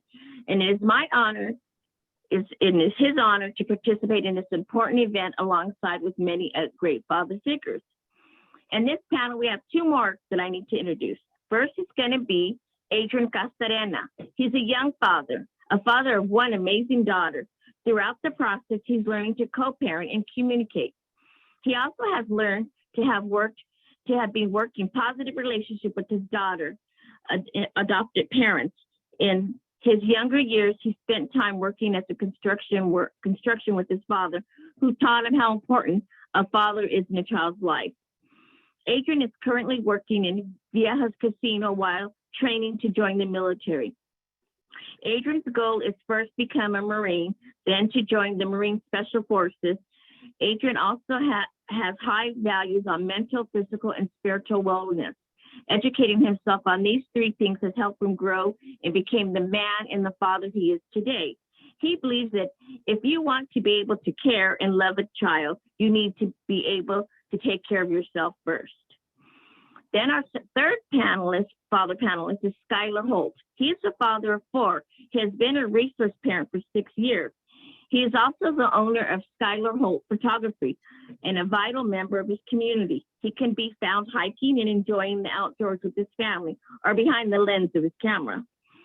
Skylar volunteers for local organizations throughout Riverside County, who serves at-risk youth and foster children. He donates his time as a photographer for the County of Riverside Faith in Motion. Skylar is a prominent, Skylar is embracing primarily primary families and assisting them with the growth and to build relationship and strength and bond between parent and child. Skylar has made it his mission to guide men into the roles of leaders and fathers. His men's group has changed the lives of men throughout the country and helped to break the chain of generational bondage that plagues them. It is Skylar's belief that children get their sense of self through the interaction and relationship with their fathers. He hopes by that reaching to the fathers where they are and building them up, they will pay it forward and change their life for countless others, especially their children. It takes a village. Thank you, guys, and welcome. All right. Thank you so much. It was. Thank you so much, Lena, for that introduction. As she mentioned, I'm Drew Miller with Riverside County Children's Services and also the Riverside County Dads Coalition. Truly my honor to join you today for this very special workshop, Dads Assisting Dads, the Power of Resource Fathers, Embracing Birth Fathers. So, as has been mentioned this morning, a wide and growing body of research confirms the profound impact that fathers and father figures have on their children's lives from conception through adulthood, from social adjustment, cognitive development, even influencing their child's sexual health practices. Engaged fathers influence every aspect of a child's development and well-being. So given this significance of a father's impact, it's really important for men to receive support and guidance to finding their way as fathers. We've heard that all morning long, just powerful stories and powerful examples of that in every presentation that's happened today. This principle holds particularly true when it comes to fathers who are navigating something like the child welfare system. A critical part of this is a critical part of how a father is supported through this process is accomplished through the relationship building and the mentoring that's offered by a resource father to a birth father. So we're going to have a conversation today with resource father Skylar Holt and birth father Adrian Castorena, whose story is an amazing picture of the power of engaged fathers to positively impact their children's lives. So we're going to get started. Skylar, why don't you start us off, just kind of briefly orient us to your story, and then you can get the conversation going and about some of your first impressions when you started to work with Adrian. Awesome. Thank you very much for that introduction, and thank you for having us on. This is an amazing opportunity, and I appreciate everyone who signed on, who stayed on, and I appreciate Adrian for being here with me. A little bit of background. I grew up with my father in our household until I was 10 years old, and then my parents got divorced. My dad kind of found another family, and even though he was there, he was still very absent. So with that background, I knew that I didn't want that experience, whether with our children or whether we were fostering. I wanted them to have the ability to have as much love surrounding them as possible. With that mindset, when I first met Adrian, I knew that the onus was on me to make him feel comfortable with me. I didn't need to feel comfortable with him. I had his child, and no matter what happened, I wanted to be in her life and essentially in his life for the rest of her life, because that's what was best for her. The first day that I met Adrian, I shook his hand and I said, look, I want you to know that I'm going to love her like she's mine. You handle what you have to do. And at the end of the day, she's the one that's important, and that's all that matters. But I will love her and take care of her as if she's mine. And that, I think, was the beginning of an honest, open relationship with him. And that's the very first thing that I wanted him to know about me, was that I was honest and willing to be there with him through his struggle. Awesome. Adrian, you want to tell us a little bit about your first impressions when you started to work with Skylar?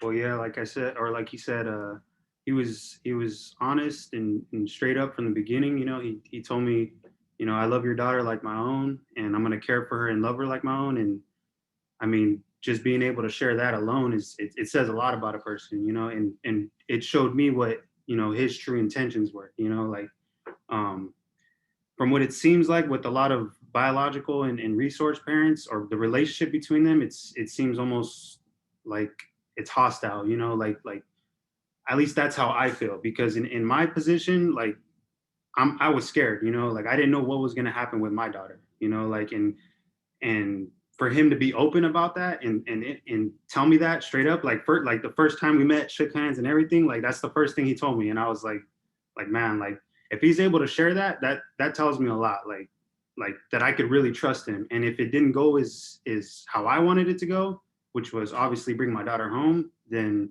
I knew my daughter was in good hands, you know, like, and she was going to be cared for and taken care of and loved like I would want her to be loved, you know. And for somebody in my position, it takes a lot to be able to accept that, you know, like to be able to you know, kind of accept that I might not be able to if I'm not ready, or if I'm not in the position to bring home my daughter, you know, that somebody else is gonna take on that role, you know. And it's kind of like, you know, I had to eat up that pride, you know, like and you know, allow him to take on that role, you know, like my daughter's gonna have another father, you know, or yeah, just that, you know, have another father, you know, because it's like I don't think a lot of people can accept that, you know. So for him to share that with me, you know, right off the bat, I had a lot of respect for him for that. That's awesome. Thank you, guys. Tell us a little bit about what's happened along the way, just how long your relationship has been, and tell us a little bit about where you are today. Well, first and foremost, I wanted to create a friendship with Adrian, because when you're friends with someone, you want them to do well. You want them to be great at whatever they're doing. You want to encourage them. You want to lift them up. That when people get their kids taken away, they're at the lowest point in their lives. They don't need somebody telling them, "Oh, you're not doing this right," or giving them shade and making them feel worse than they probably already feel. So my main focus was I need to make him my friend. I need to be there for him. I need to allow him to be in his child's life, because ultimately she's the only thing that matters. That's it. If we can focus on friendship and focus on her, the relationship just falls into place. So my biggest thing for him was making him always feel like he was a part of, and letting him know like, hey, we're here, extra time on visits, things like that. That's my job, just as a human being, let alone the fact that we're in this situation where I have his daughter. You need to be friends. You need to lift them up. You need to create a sense of like, you can trust me. This is what's going on. Come with me. I'm here. I'm right next to you. And because of that, and because of Adrian's willingness to just be open and realize that it's not an us versus him, because us versus him creates this fight without words in between people when you're trying to one up the other person, or you're trying to wonder what they're thinking. You're not focused on the most important thing, which is this child whose life lingers in the balance of sometimes in limbo and sometimes not. The main focus for us, and Adrian can elaborate a little bit more, was making sure that she was at the heart of everything. Yeah, and I think that with what you said in the beginning, with like not judging and kind of like understanding more or less, it helped a lot, because I felt like I judged myself, you know, like, I mean, we're in this position, you know, like my daughter, I'm not going to go into detail on how it happened, but, you know, my daughter was with these foster parents for a reason, you know, and I judge myself for that, you know, like for them to be open and understand and, you know, put like a helping hand out there for me, it was everything. Because, you know, I could have created a bunch of different like scenarios and ways it could have gone, you know, in my head, and for them to be open and kind of prevent that from happening, it helped a lot. So I agree with what he said. Thank you guys so much. Let's talk a little bit about challenges. So maybe Skylar, you can start with this. share a little bit about how you've addressed, a challenge in working together. I think the biggest challenge, and I don't really want to say challenge because it's almost like bringing negativity, but it's figuring out how to co-parent together, how to include him in things like comforting, or explaining to him timeouts, for instance, like, okay, how long does she be in timeout when we're at a visit? What do you guys do? How do you handle this situation? If she's screaming, how do I comfort her? Excuse me. Things like that. When you've never been in a situation to co-parent with another person before, at first it can be kind of touch and go. And being able to really create a relationship first where we trusted each other to be like, hey, this isn't working. What if we tried this? I think really worked for us and allowed us to navigate that a lot better. Yeah, and then for me, it was basically accepting that I didn't know how to go about the situation. My daughter was, whether she was throwing a fit or, and I guess that's where most of the scenarios was when she was just losing her stuff. She was just going crazy and like I'm like looking at Skylar and Nicole, and it's my visit. It's I'm right there with my baby, and like I can't even calm her down. I have to look to them for help, and they're able to give me feedback on what I'm doing. Like give me ideas on how to approach the situation and whatnot, and then even then sometimes I wasn't even able to do that. Comfort her in those situations. Because.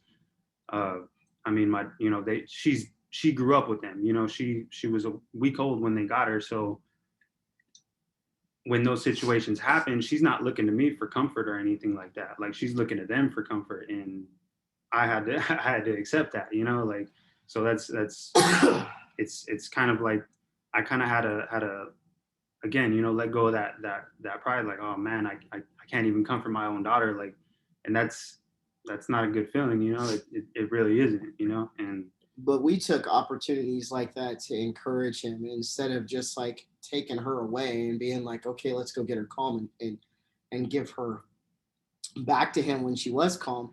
We had to work through that together as a group. And instead of me being like, man, you can't even comfort her, just give her to me. Like, what kind of stuff is that? That's not creating an environment that's healthy for a child. When the adults can't even get along, whether you're in a situation like we're in or you're divorced, you have to learn how to communicate effectively. And communicating effectively doesn't look like I'm going to throw negativity your way and take your kid away from you and just be like, you can't do it, you're not even trying. That's not communication.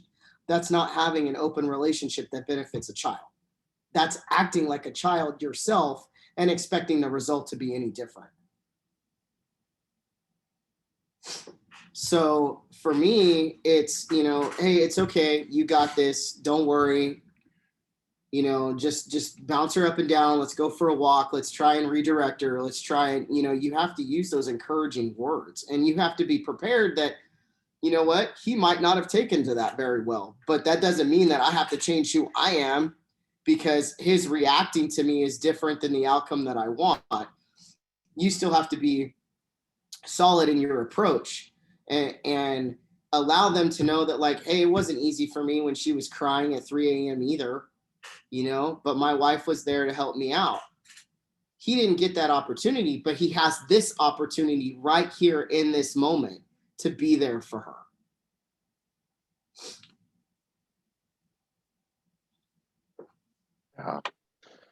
Yeah, I just appreciate so much your transparency and the honesty and the courage and just letting us into your story. Tell us some of the highlights. For both of you, take some time and share some of the highlights of what it's been to work together. I think one of the biggest highlights for me is how open they were with me, and how welcoming into their family they were to me. Like, not only did they have my daughter, but they involved me in certain situations, and they were genuine and honest with me since the beginning. And I think an example of that was on Father's Day when for one, you know, the department only allowed me so many visits and so many hours with my daughter, but they went above that, you know, and they gave me more than what was ordered, you know. And one of the days was on Father's Day, you know, and my dad had just passed a little bit, like a month before that. And they called me out of the blue and were like, hey, we're going up to San Diego. We're going to go eat at this spot we know out there. And they're like, we want you to come, you know, like, we don't want you to be alone on Father's Day, because I mean, they knew what I was going through, you know. And then, you know, who else am I going to spend the day with besides my daughter, you know, like, you know, I mean, yeah, besides my daughter and my own father, which, you know, he had passed. So there was, you know, there was only one other option in being with my daughter. And that says a lot about, you know, about them as people, because it's, you know, goes back to the first impressions, you know, like, these people aren't in it for themselves, you know, like, they're not trying to keep my baby, you know, like, I know that's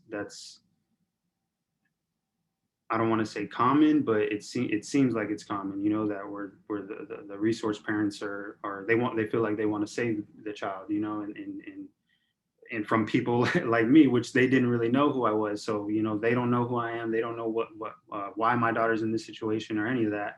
So they feel like they have that they're in that position to save the child, you know, and that's not what it was with them. You know, they involved me in so much more, and like, they actually valued mine and my daughter's relationship, you know, and because, you know, the person that benefits the most is always the child, you know.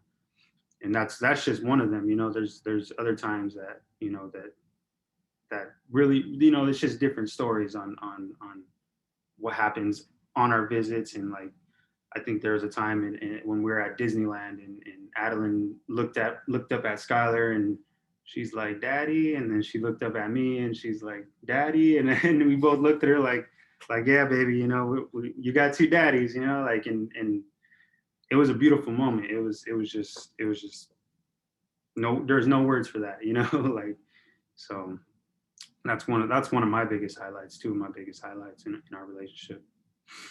About Father's Day that he's talking about, I just have to say, like, what kind of screwed up human being would I be if I was like, no, she's mine on Father's Day? Like, how screwed up is that he's here wanting a relationship with her, doing what he can, and I'm going to keep the one day that celebrates the relationship that they have away from him, on top of the fact that his father had passed away the month before. And we had several other conversations, because my father passed away in 2014. So when Adrian had called and let us know that we were going to have to rearrange the schedule for a visit, because it was getting close to that time that his father was going to pass, I told him, like, everything aside, if you just need somebody to talk to who's been through it, I'm there for you. Because no one was there for me when my dad passed away, and he died all of a sudden. So like, I knew, like, man, if he doesn't have somebody to talk to, or if he doesn't know that he's got somebody in his corner, that's not only going to affect him, but it's also going to affect her. Because how is he going to be able to juggle everything that was going on and everything that happens when you lose a parent? I mean, it's traumatic, even when it's somewhat expected. So that, I think, was another avenue that I was just trying to be his friend. I didn't really care about all the stuff, everything else that was going on. It was like, dude, I respect you because I would not have her in my life without you. So what do I need to do to be there for you? Another thing that I think, you know, he has a nephew. So at Christmas, we all went to Arizona, and he was there visiting his family, and we were there visiting my wife's side of the family. And we met at the zoo, and his nephew Avant was like, so you guys are like two brothers with the same kid, right? And like, his nephew, who he was what, 11? He's 11.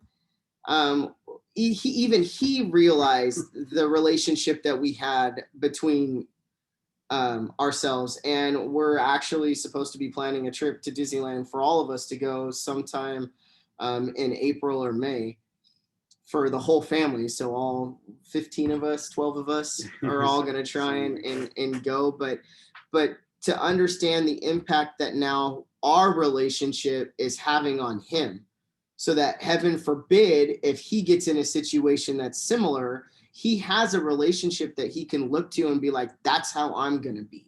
That's how I want to model how I'm a human being. I think is huge, you know, and we're all, I mean, seeing her with her cousins at the zoo, it was like they had always played together. I mean, we're in the parking lot, they grab hands and they start going towards the zoo like, see ya, we're hanging out. What are you doing? So allowing like to create this new family with him, I think has been one of the most rewarding things I've ever done in my life.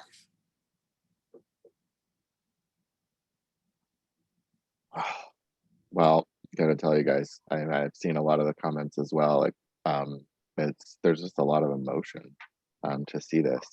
It is, and you know, I'm not sure of the perspective you have of what you have created, but I wish I could say what you have is the norm, right, for resource families and birth families, but unfortunately, it's far from it.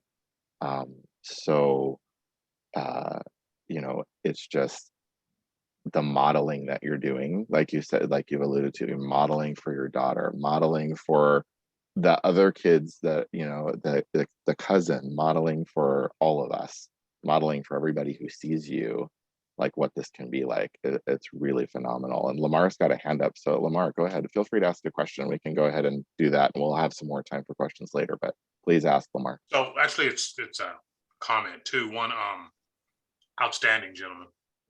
Outstanding. It's just amazing how, you know, Adrian, that you had the ability to really get through those, that the insecurity. So many times the feeling is someone's taking my daughter away. You know, to realize that you'll be that little girl's daughter, that little girl's father for the rest of your life, forever.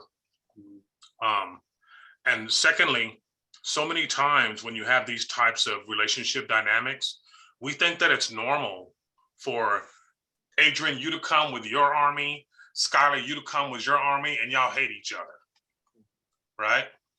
And what I found in these situations is that the people who bear the most stress in these types of situations are the children. They have the least amount of tools and carry the greatest amount of stress. So what if this is normal? What if this is the normal? That two adults, men, fathers, who should be warriors and taking up swords and shields against each other, come together and create an environment, an ecosystem where this little girl can grow and thrive and feel safe and loved. So thank you so much for the courage to rewrite the new normal. And hopefully this is the model moving forward. So hopefully Child Welfare is looking out to you for some parenting advice, some resource advice to model this relationship, because this is really the way that it should be. So thank you so much for what you're doing. Thank you. Thank you. Appreciate that. Yeah, we knew from the beginning, I think that, like I said, the only thing that matters is her. That's it. Yeah, that's one thing to keep in mind is you know, it's always about the children. And I think this, you know, the issues with like what you said, you know, everybody's got their army behind them. And, you know, I'm not gonna lie, like I've had family, you know, telling me stuff like, oh, what, like they're gonna try to keep her, you know, this and that. And I'm like, you don't know these people, you know, like you guys know what the situation, but you don't know these people, you know, like these, you gotta, you know, and that's what happened when I went out to Arizona. This was like the first time my family really got to meet them, you know, and really got to see how our relationship is and see it in action, you know, because they really don't see all that, you know. And basically, yeah, it's just, you know, you got to keep in mind. And then I think that's kind of some issues, you know, that happen with, you know, when two parents are fighting over their children too. Yeah. You know, I think I read this when I was in my parenting classes, is that often the parents are trying to trying to one up each other, you know, and make the other parent look bad. And you know, they never really care about what's going on with the children. And like you said, they bear the most stress. And luckily for Adeline, you know, well, for one, we didn't have that issue, you know, but also she was a baby, so she didn't really get to even if it did happen, she wouldn't have seen or understood any of it. So, but yeah, I appreciate that, Lamar.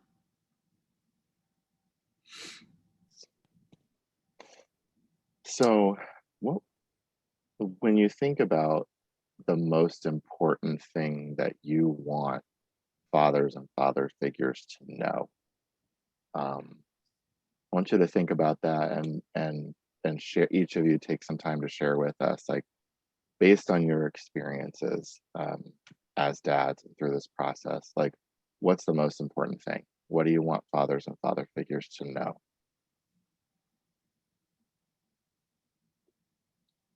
I think for me, the most important thing is children are not meant to be possessed. They're meant to be nurtured.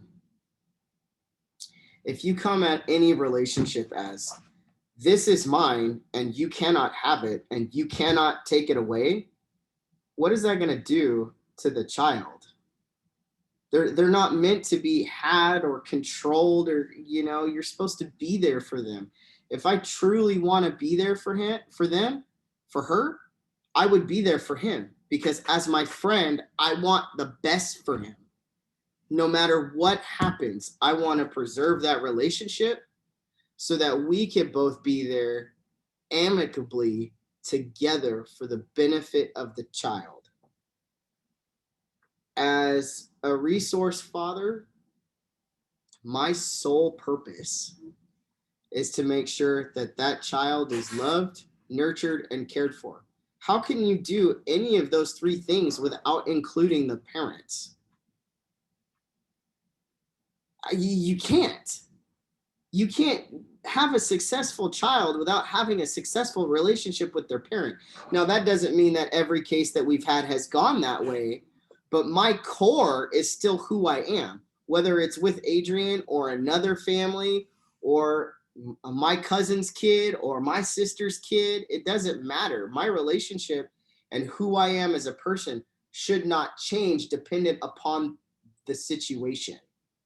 If that's truly how you feel, it comes out in how you act. No matter what happened, no matter what went on, as long as I stayed the course and I didn't react to what was going on, but I thoughtfully had intentions with every single piece of being present in that child's life and in the situation, there would never be a rift between us, because that's what you do with your friends. And that's, you have to be their friend first, and you have to be honest, and you have to be willing to include them in what you're doing. That's their right as parents. It doesn't matter how anything else goes. Their rights as parents is to be there for their kid. Just because something happened and they derailed off course, or there's generational things going on that you have no idea about unless you ask, you can't come from a place of judgment.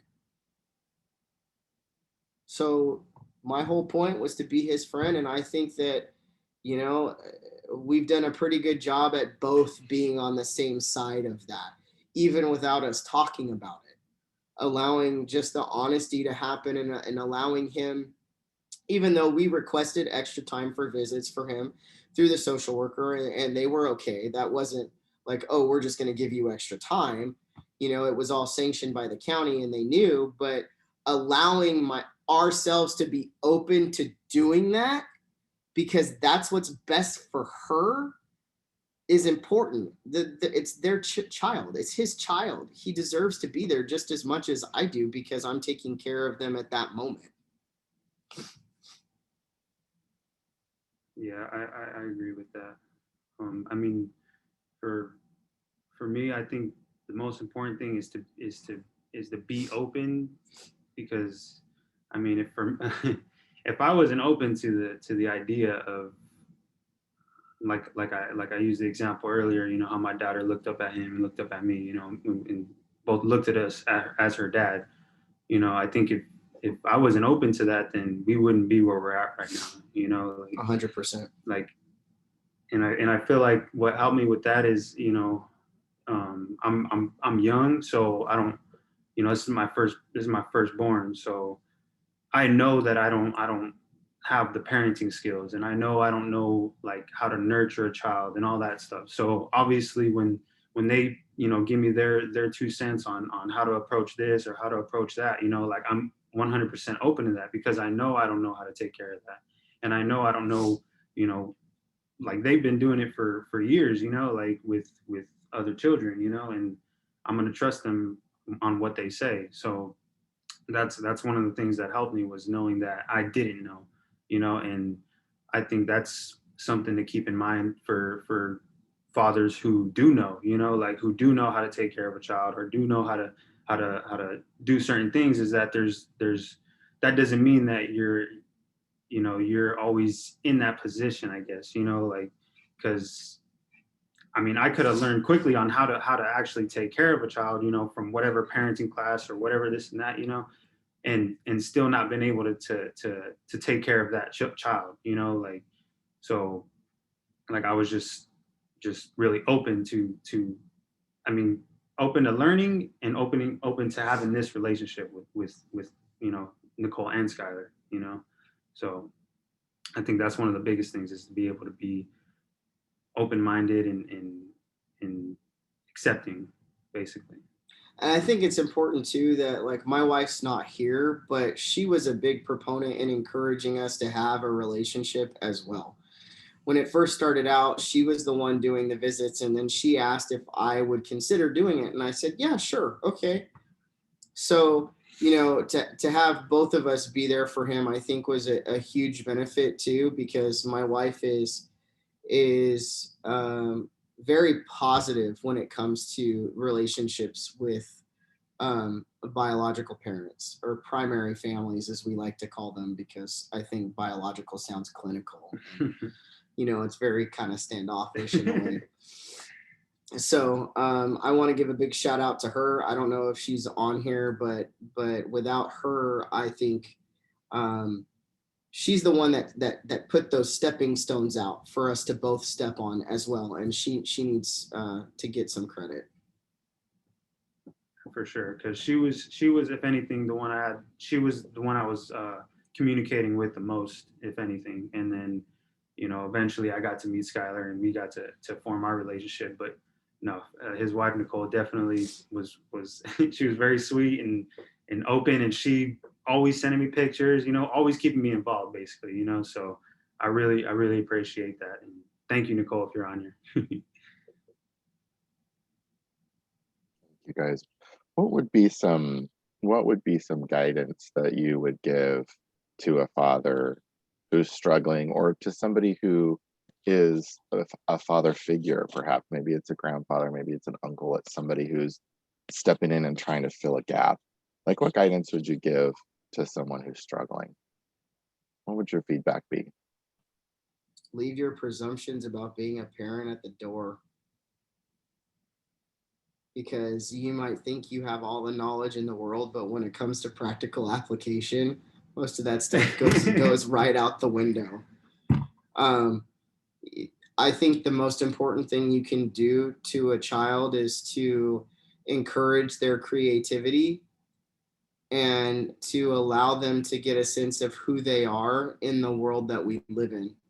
Because I think a lot of kids struggle when they get older trying to find out their place, because parents have a tendency to put their dreams on their children and what they want to do on their children, and it stifles creativity. And I think that is a travesty when it comes to child welfare, is stifling someone's creativity and allowing them to kind of freely flow about the world, and be there to guide them, but allow them to kind of figure it out. Yeah, I agree. There's this, I never got to actually read it. I've only read the cover so far, but there's a book called, I don't know the exact words, but it's basically be a gardener and not a carpenter, you know, and let your child grow into the person that they're going to be, you know. And not try to craft them and form them into a certain thing, that a certain image that you want it to be, you know. And that's the difference between the carpenter and a gardener. I still have yet to read that book, but that's, I mean, just the title alone, it speaks a lot. It really does. And yeah, there's no right way to parent. I mean, you know, we all got our own styles and our own ways, and I mean, I think we kind of take on how to parent from our parents and how we were parented, but you know, sometimes it's okay to admit that you weren't parented the right way. You know, like I could easily admit that, you know, and I'm not knocking my mom or dad in any way or shape or form, but I really, you know, like I grew up unstable, you know, like, so that's another reason why I feel like I was open to allowing my daughter to have the you know, the parents that she has now, you know, including me and her what did you call it? Not biological. Yeah, your primary. Me and her primary mother, you know. So, yeah. And I grew up exactly the opposite. Strict Portuguese Catholic school my whole life. My entire life was laid out in front of me. You do this, this, this, and this. So I think it's a testament to honestly that friendship piece that he and I were able to find common ground to be there for her, because we're like the sun and the moon when it comes to the way we grew up.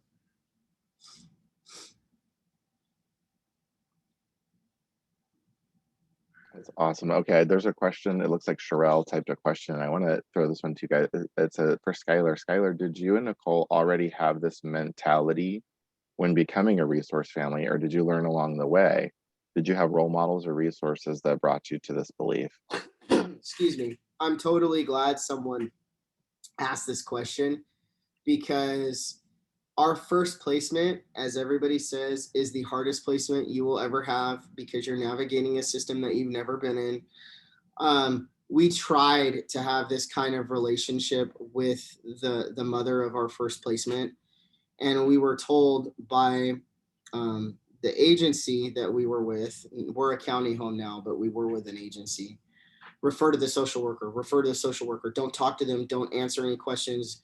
And that ultimately created the most toxic situation, and no one benefited from that at all.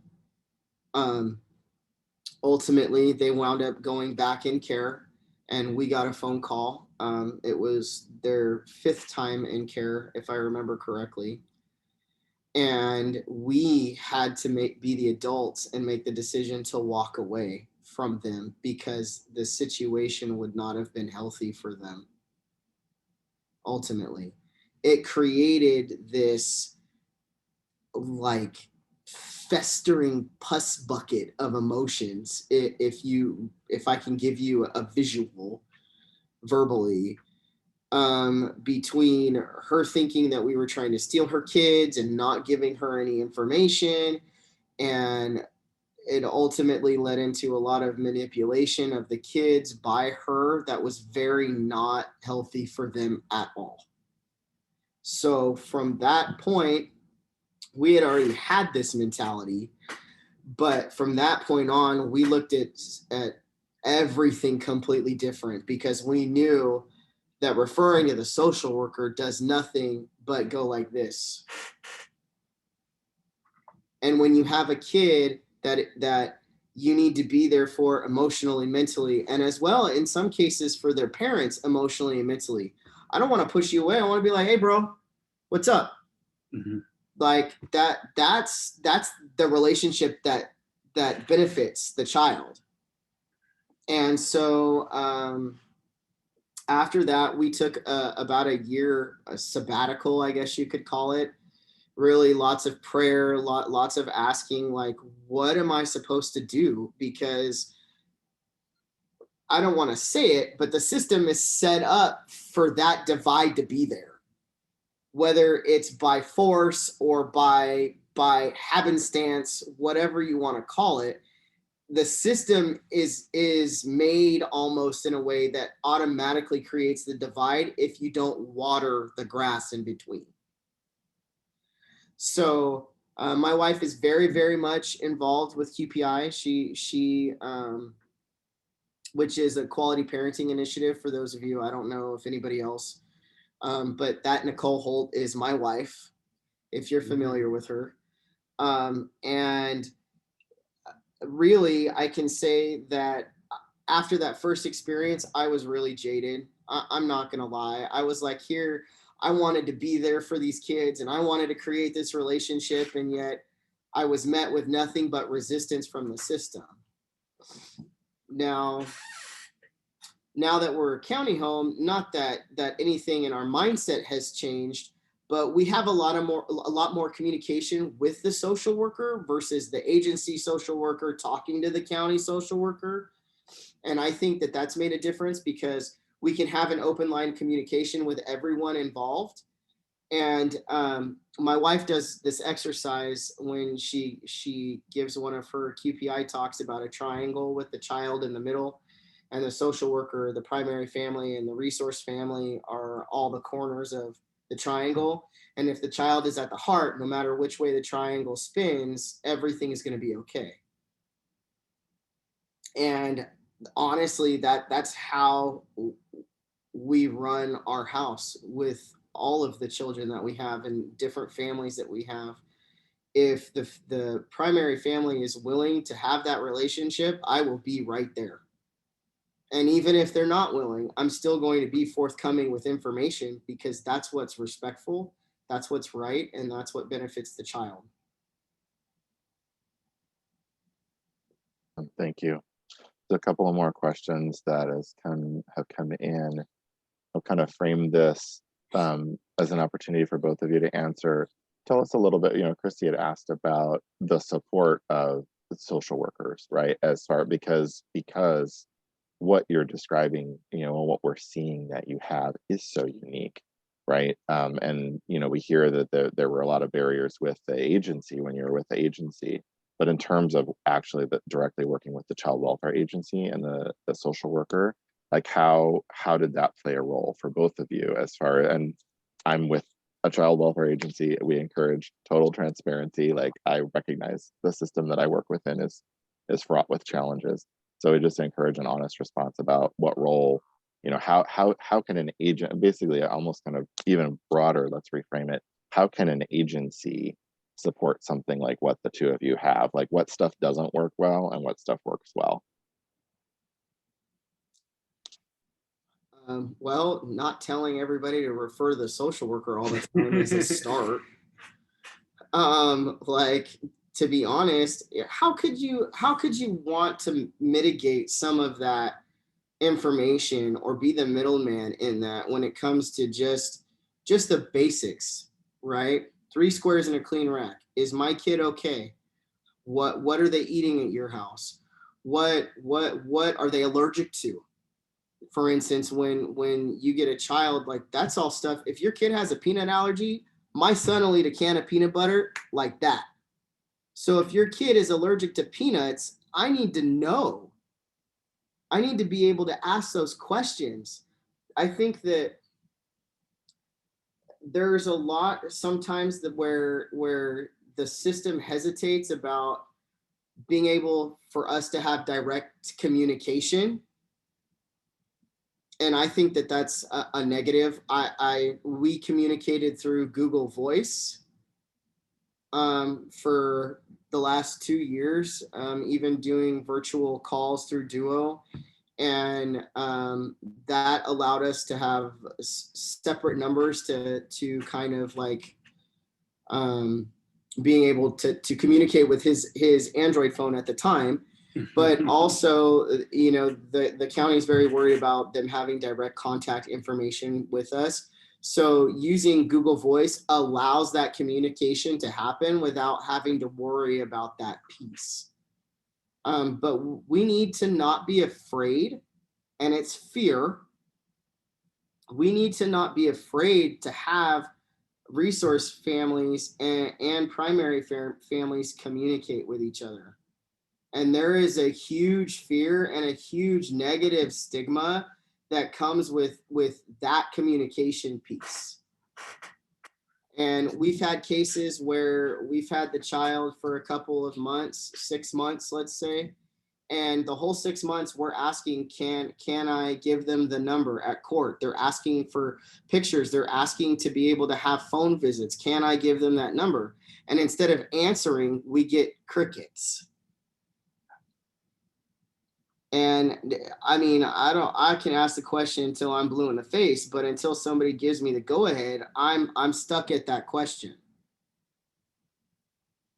So I understand it's a slippery slope. It's a very touchy subject. You have to kind of decide if the relationship is going to be like our relationship in order to do that. Sometimes you don't know that until after a couple of visits.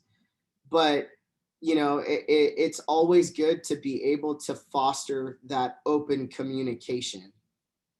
And that's what's made a difference in every case that we've had since our first placement in 2014, I think. Very helpful. Peace. Yeah. Adrian Sherrill has a question. She asks, how big a factor does your relationship with Skylar play in your life changes moving forward? How big a factor does the social worker play? Do you feel supported by your team as a whole? I think my relationship with them was a bigger factor. I don't really say I even have a relationship with the social worker. We've had plenty of social workers. I think, yeah, from what it sounds like, I don't know how long we had this specific social worker, but I don't know. I'm not really familiar with how it goes with social workers. So in his particular case, we've had 8 social workers and we only had one for a long period of time. Yeah, I don't remember exactly how long it was, but she was pretty helpful. But again, I don't have much experience with social workers, so I couldn't tell you the difference. I think they had a lot more they're a lot more of a factor in. And what was the question again? Kind of the first, maybe, yeah, let's focus on the first part of the question was how big of a factor do you feel that your relationship with Skylar and with the whole family impacts on your life and on your process? It was a really big impact on my life because, again, I think for like that, going back to the challenges, I'd say a lot of the challenges I faced were within myself, like, and the going back to the same thing with being able to accept that, I might not be able to take care of my child. I know that I don't have the right tools and whatnot. And they were able to give me all that, they were able to guide me. And, yeah, so basically one of the biggest challenges was myself, like I created a bunch of scenarios in my head. I created a bunch of stories in my head, just out of fear, like, okay, these, and this is a compliment, I almost, a lot of times I was like, these people are way too nice. Like it is too good to be true, like they got to be plotting something, and that's my own programming, that's just from my background, like, because I grew up, in a shitty environment, pretty much, so excuse my language. But to be around these people that are this nice, I felt like they were plotting on me, basically, and that was never the case, so they were a big factor on like changing completely how I think in all that, like, but I had to again, be open to different I can't think of the word or different ways of thinking. Yeah, basically that, different ways of thinking, and I've changed a lot in the last couple of months. They were a big factor, but it was also me, like I had to be open to learning and just changing how I think, basically, like I can't put it in words, basically, but no, you're doing a great job. I think with the social worker,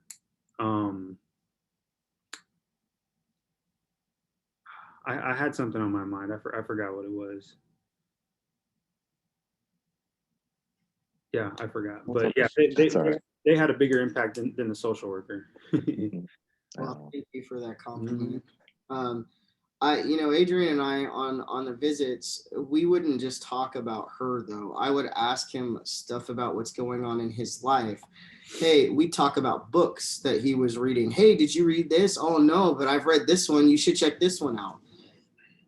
So I think we really it really all boils down to that friendship. I wanted him to do well. I wanted to be his buddy.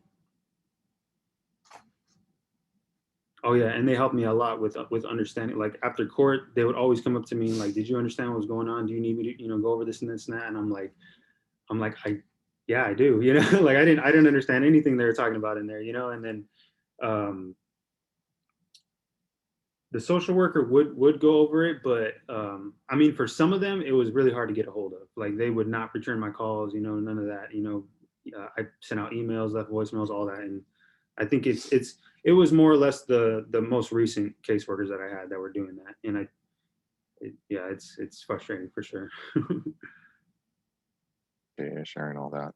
We just have a couple of minutes left. Does anybody else have an additional question or anything that they'd like to share with these awesome guys? You can either unmute yourself or put it in the chat. We've just got a couple minutes left.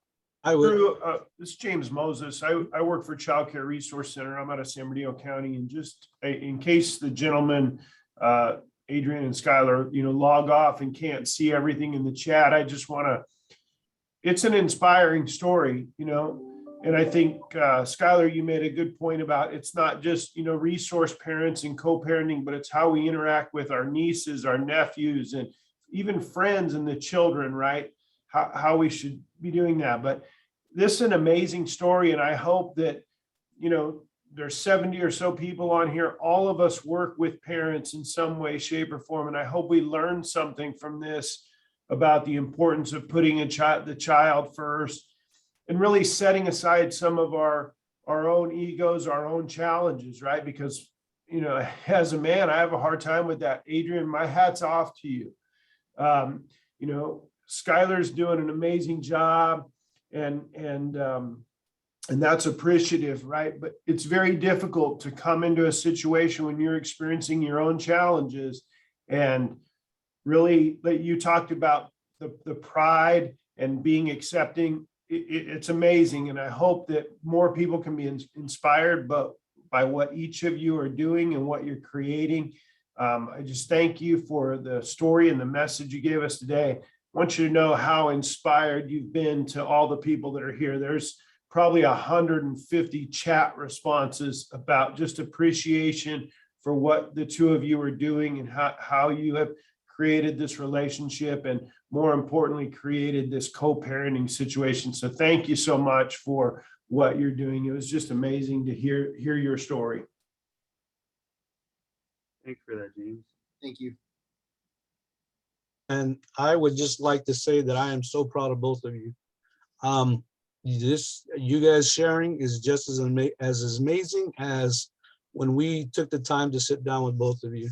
So, I'm just happy to have been able to witness a lot of the stuff that you both went through, and just seeing the relationship and Adrian, just seeing the growth that has taken place.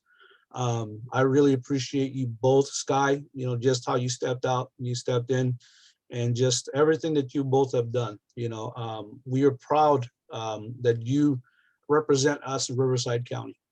So thank you both for just this amazing meeting. I'm sure, looking at the chat and everything else, as James has shared, I knew this was going to be powerful. And so it was just, when you're in the moment, you just don't know how powerful it was going to be. And so I commend you both. Thank you both for taking up this opportunity and giving us a piece of yourselves. I'm very proud of both of you. Thanks, Thank you, Roger. Roger was a big factor too. He was. I appreciate everything Roger's done for me and for our relationship. So, thank you, Roger. Thank you. Anybody else? One last comment before we transition to the closing remarks of the day.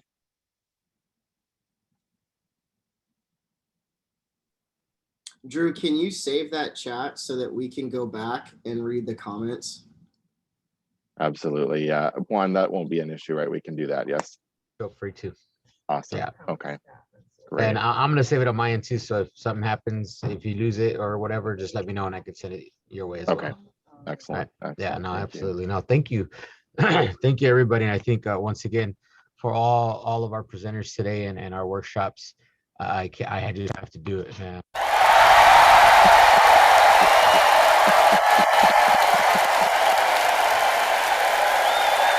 Can't do it. We can't do it personally. But if we were in a big old building with everybody there, this is what we would have said. And then I'd be like, don't stop, get louder.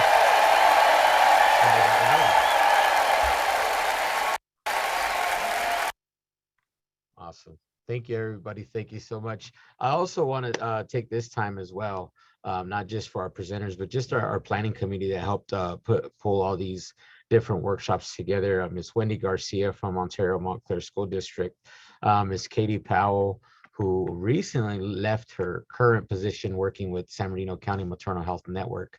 And I forget the name of her agency, my fault. Mars Cerna, San Bernardino County Superintendent of Schools, my big brother. Miss Elizabeth Sneed Berry, Department of Public Health, and also oversees the Black Infant Health Program.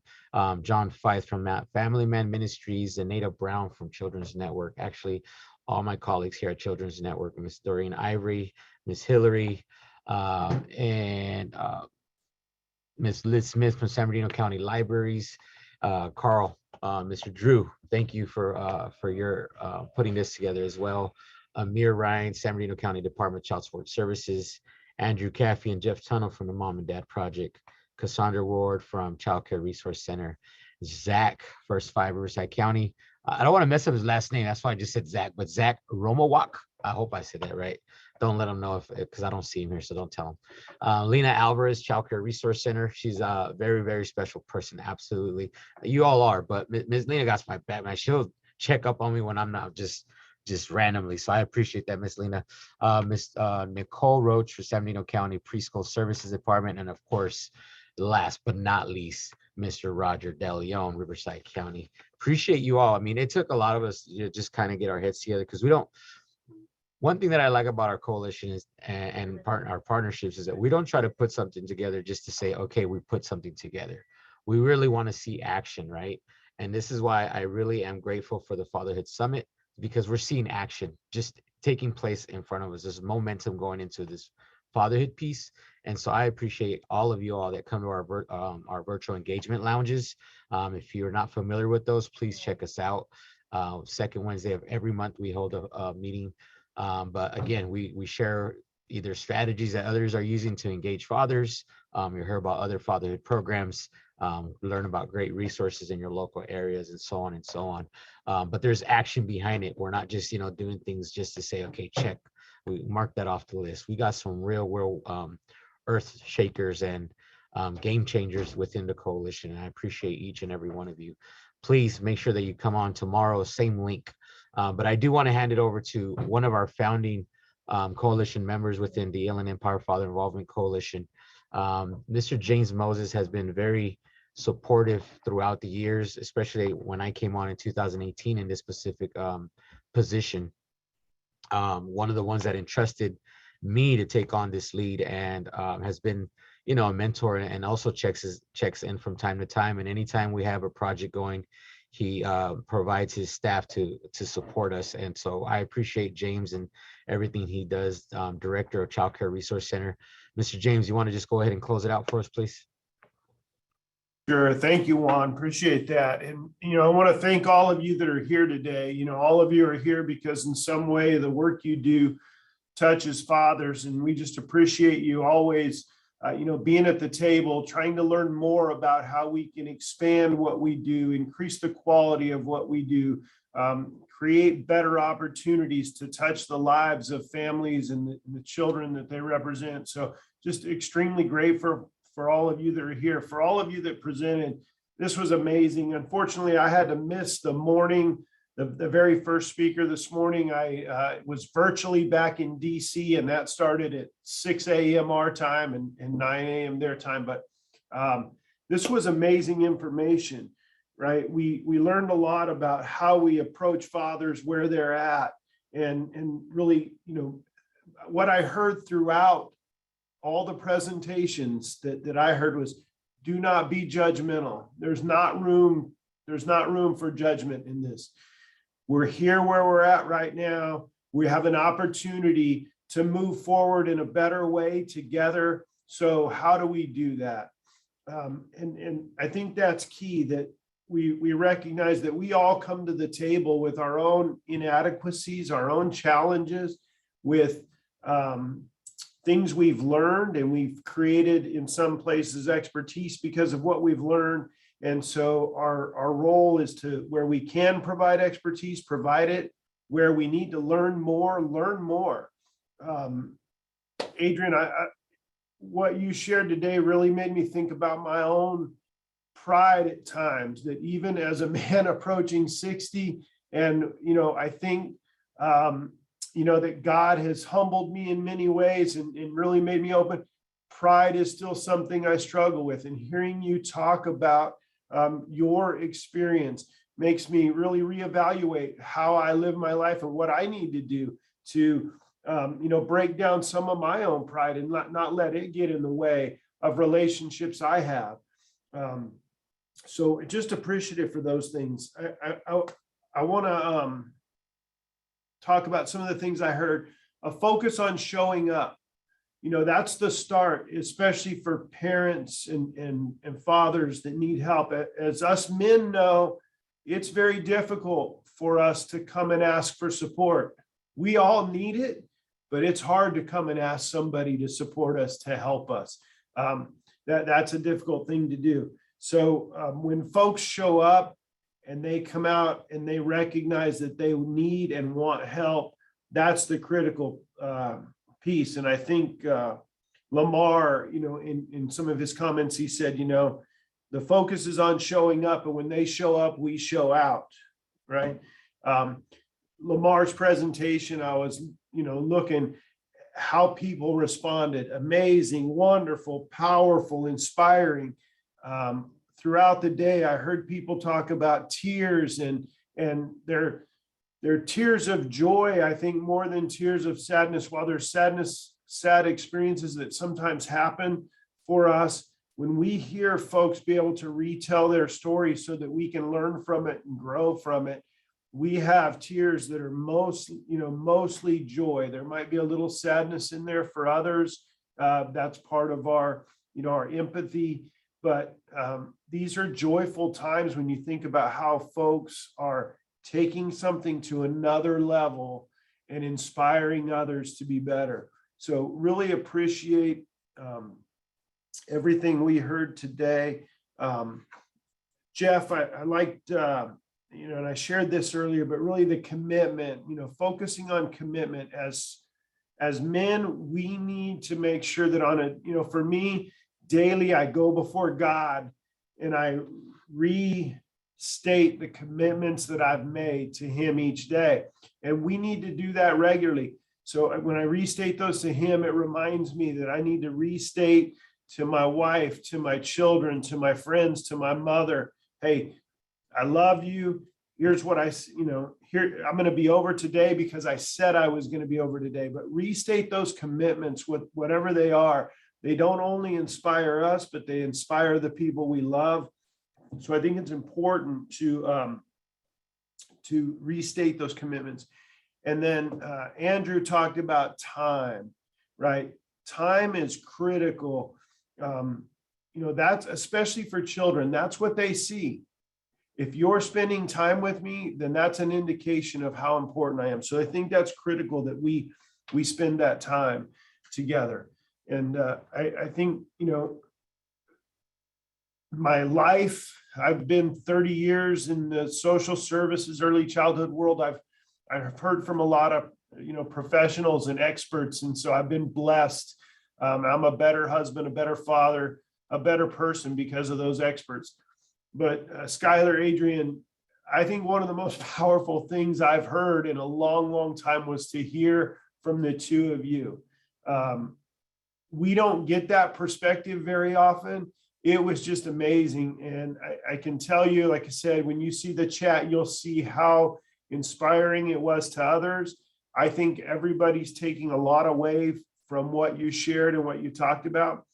And I want to challenge all of us that run programs or that work in programs, what we learned from Skylar and Adrian today, and what that started of that father, the birth father and the resource father, the birth family, the resource family.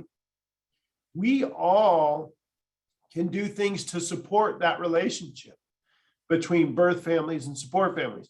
We don't have to be CFS. We don't have to be a social worker. I think there's opportunities for us to talk about the importance of that, and I never really realized how important it was until I had a brother of mine who now has a child, and he's not with my nephew's mom, and they're struggling to co-parent. You don't realize how important it is. So all of us, I think we need to really take a look at what we do in our programs and how do we build that relationship. I heard Adrian and Skylar talk a little bit about how at times agencies want to drive a wedge, not intentionally maybe, but just sometimes the way the policies are.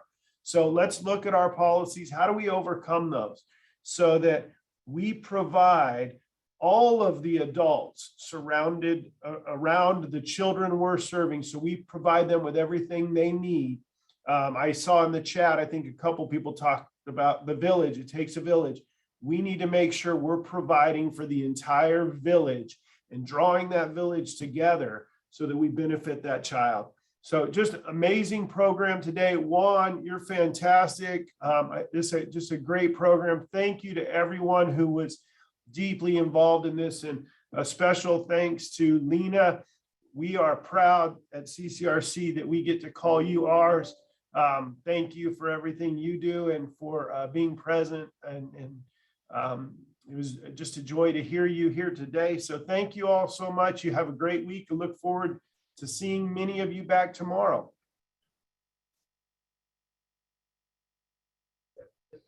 Bye, everybody. Same link. I put it in the chat. So Thank you again for I having expect to see everybody here. You'll be getting emails from me if I don't see you here tomorrow. I'm just kidding.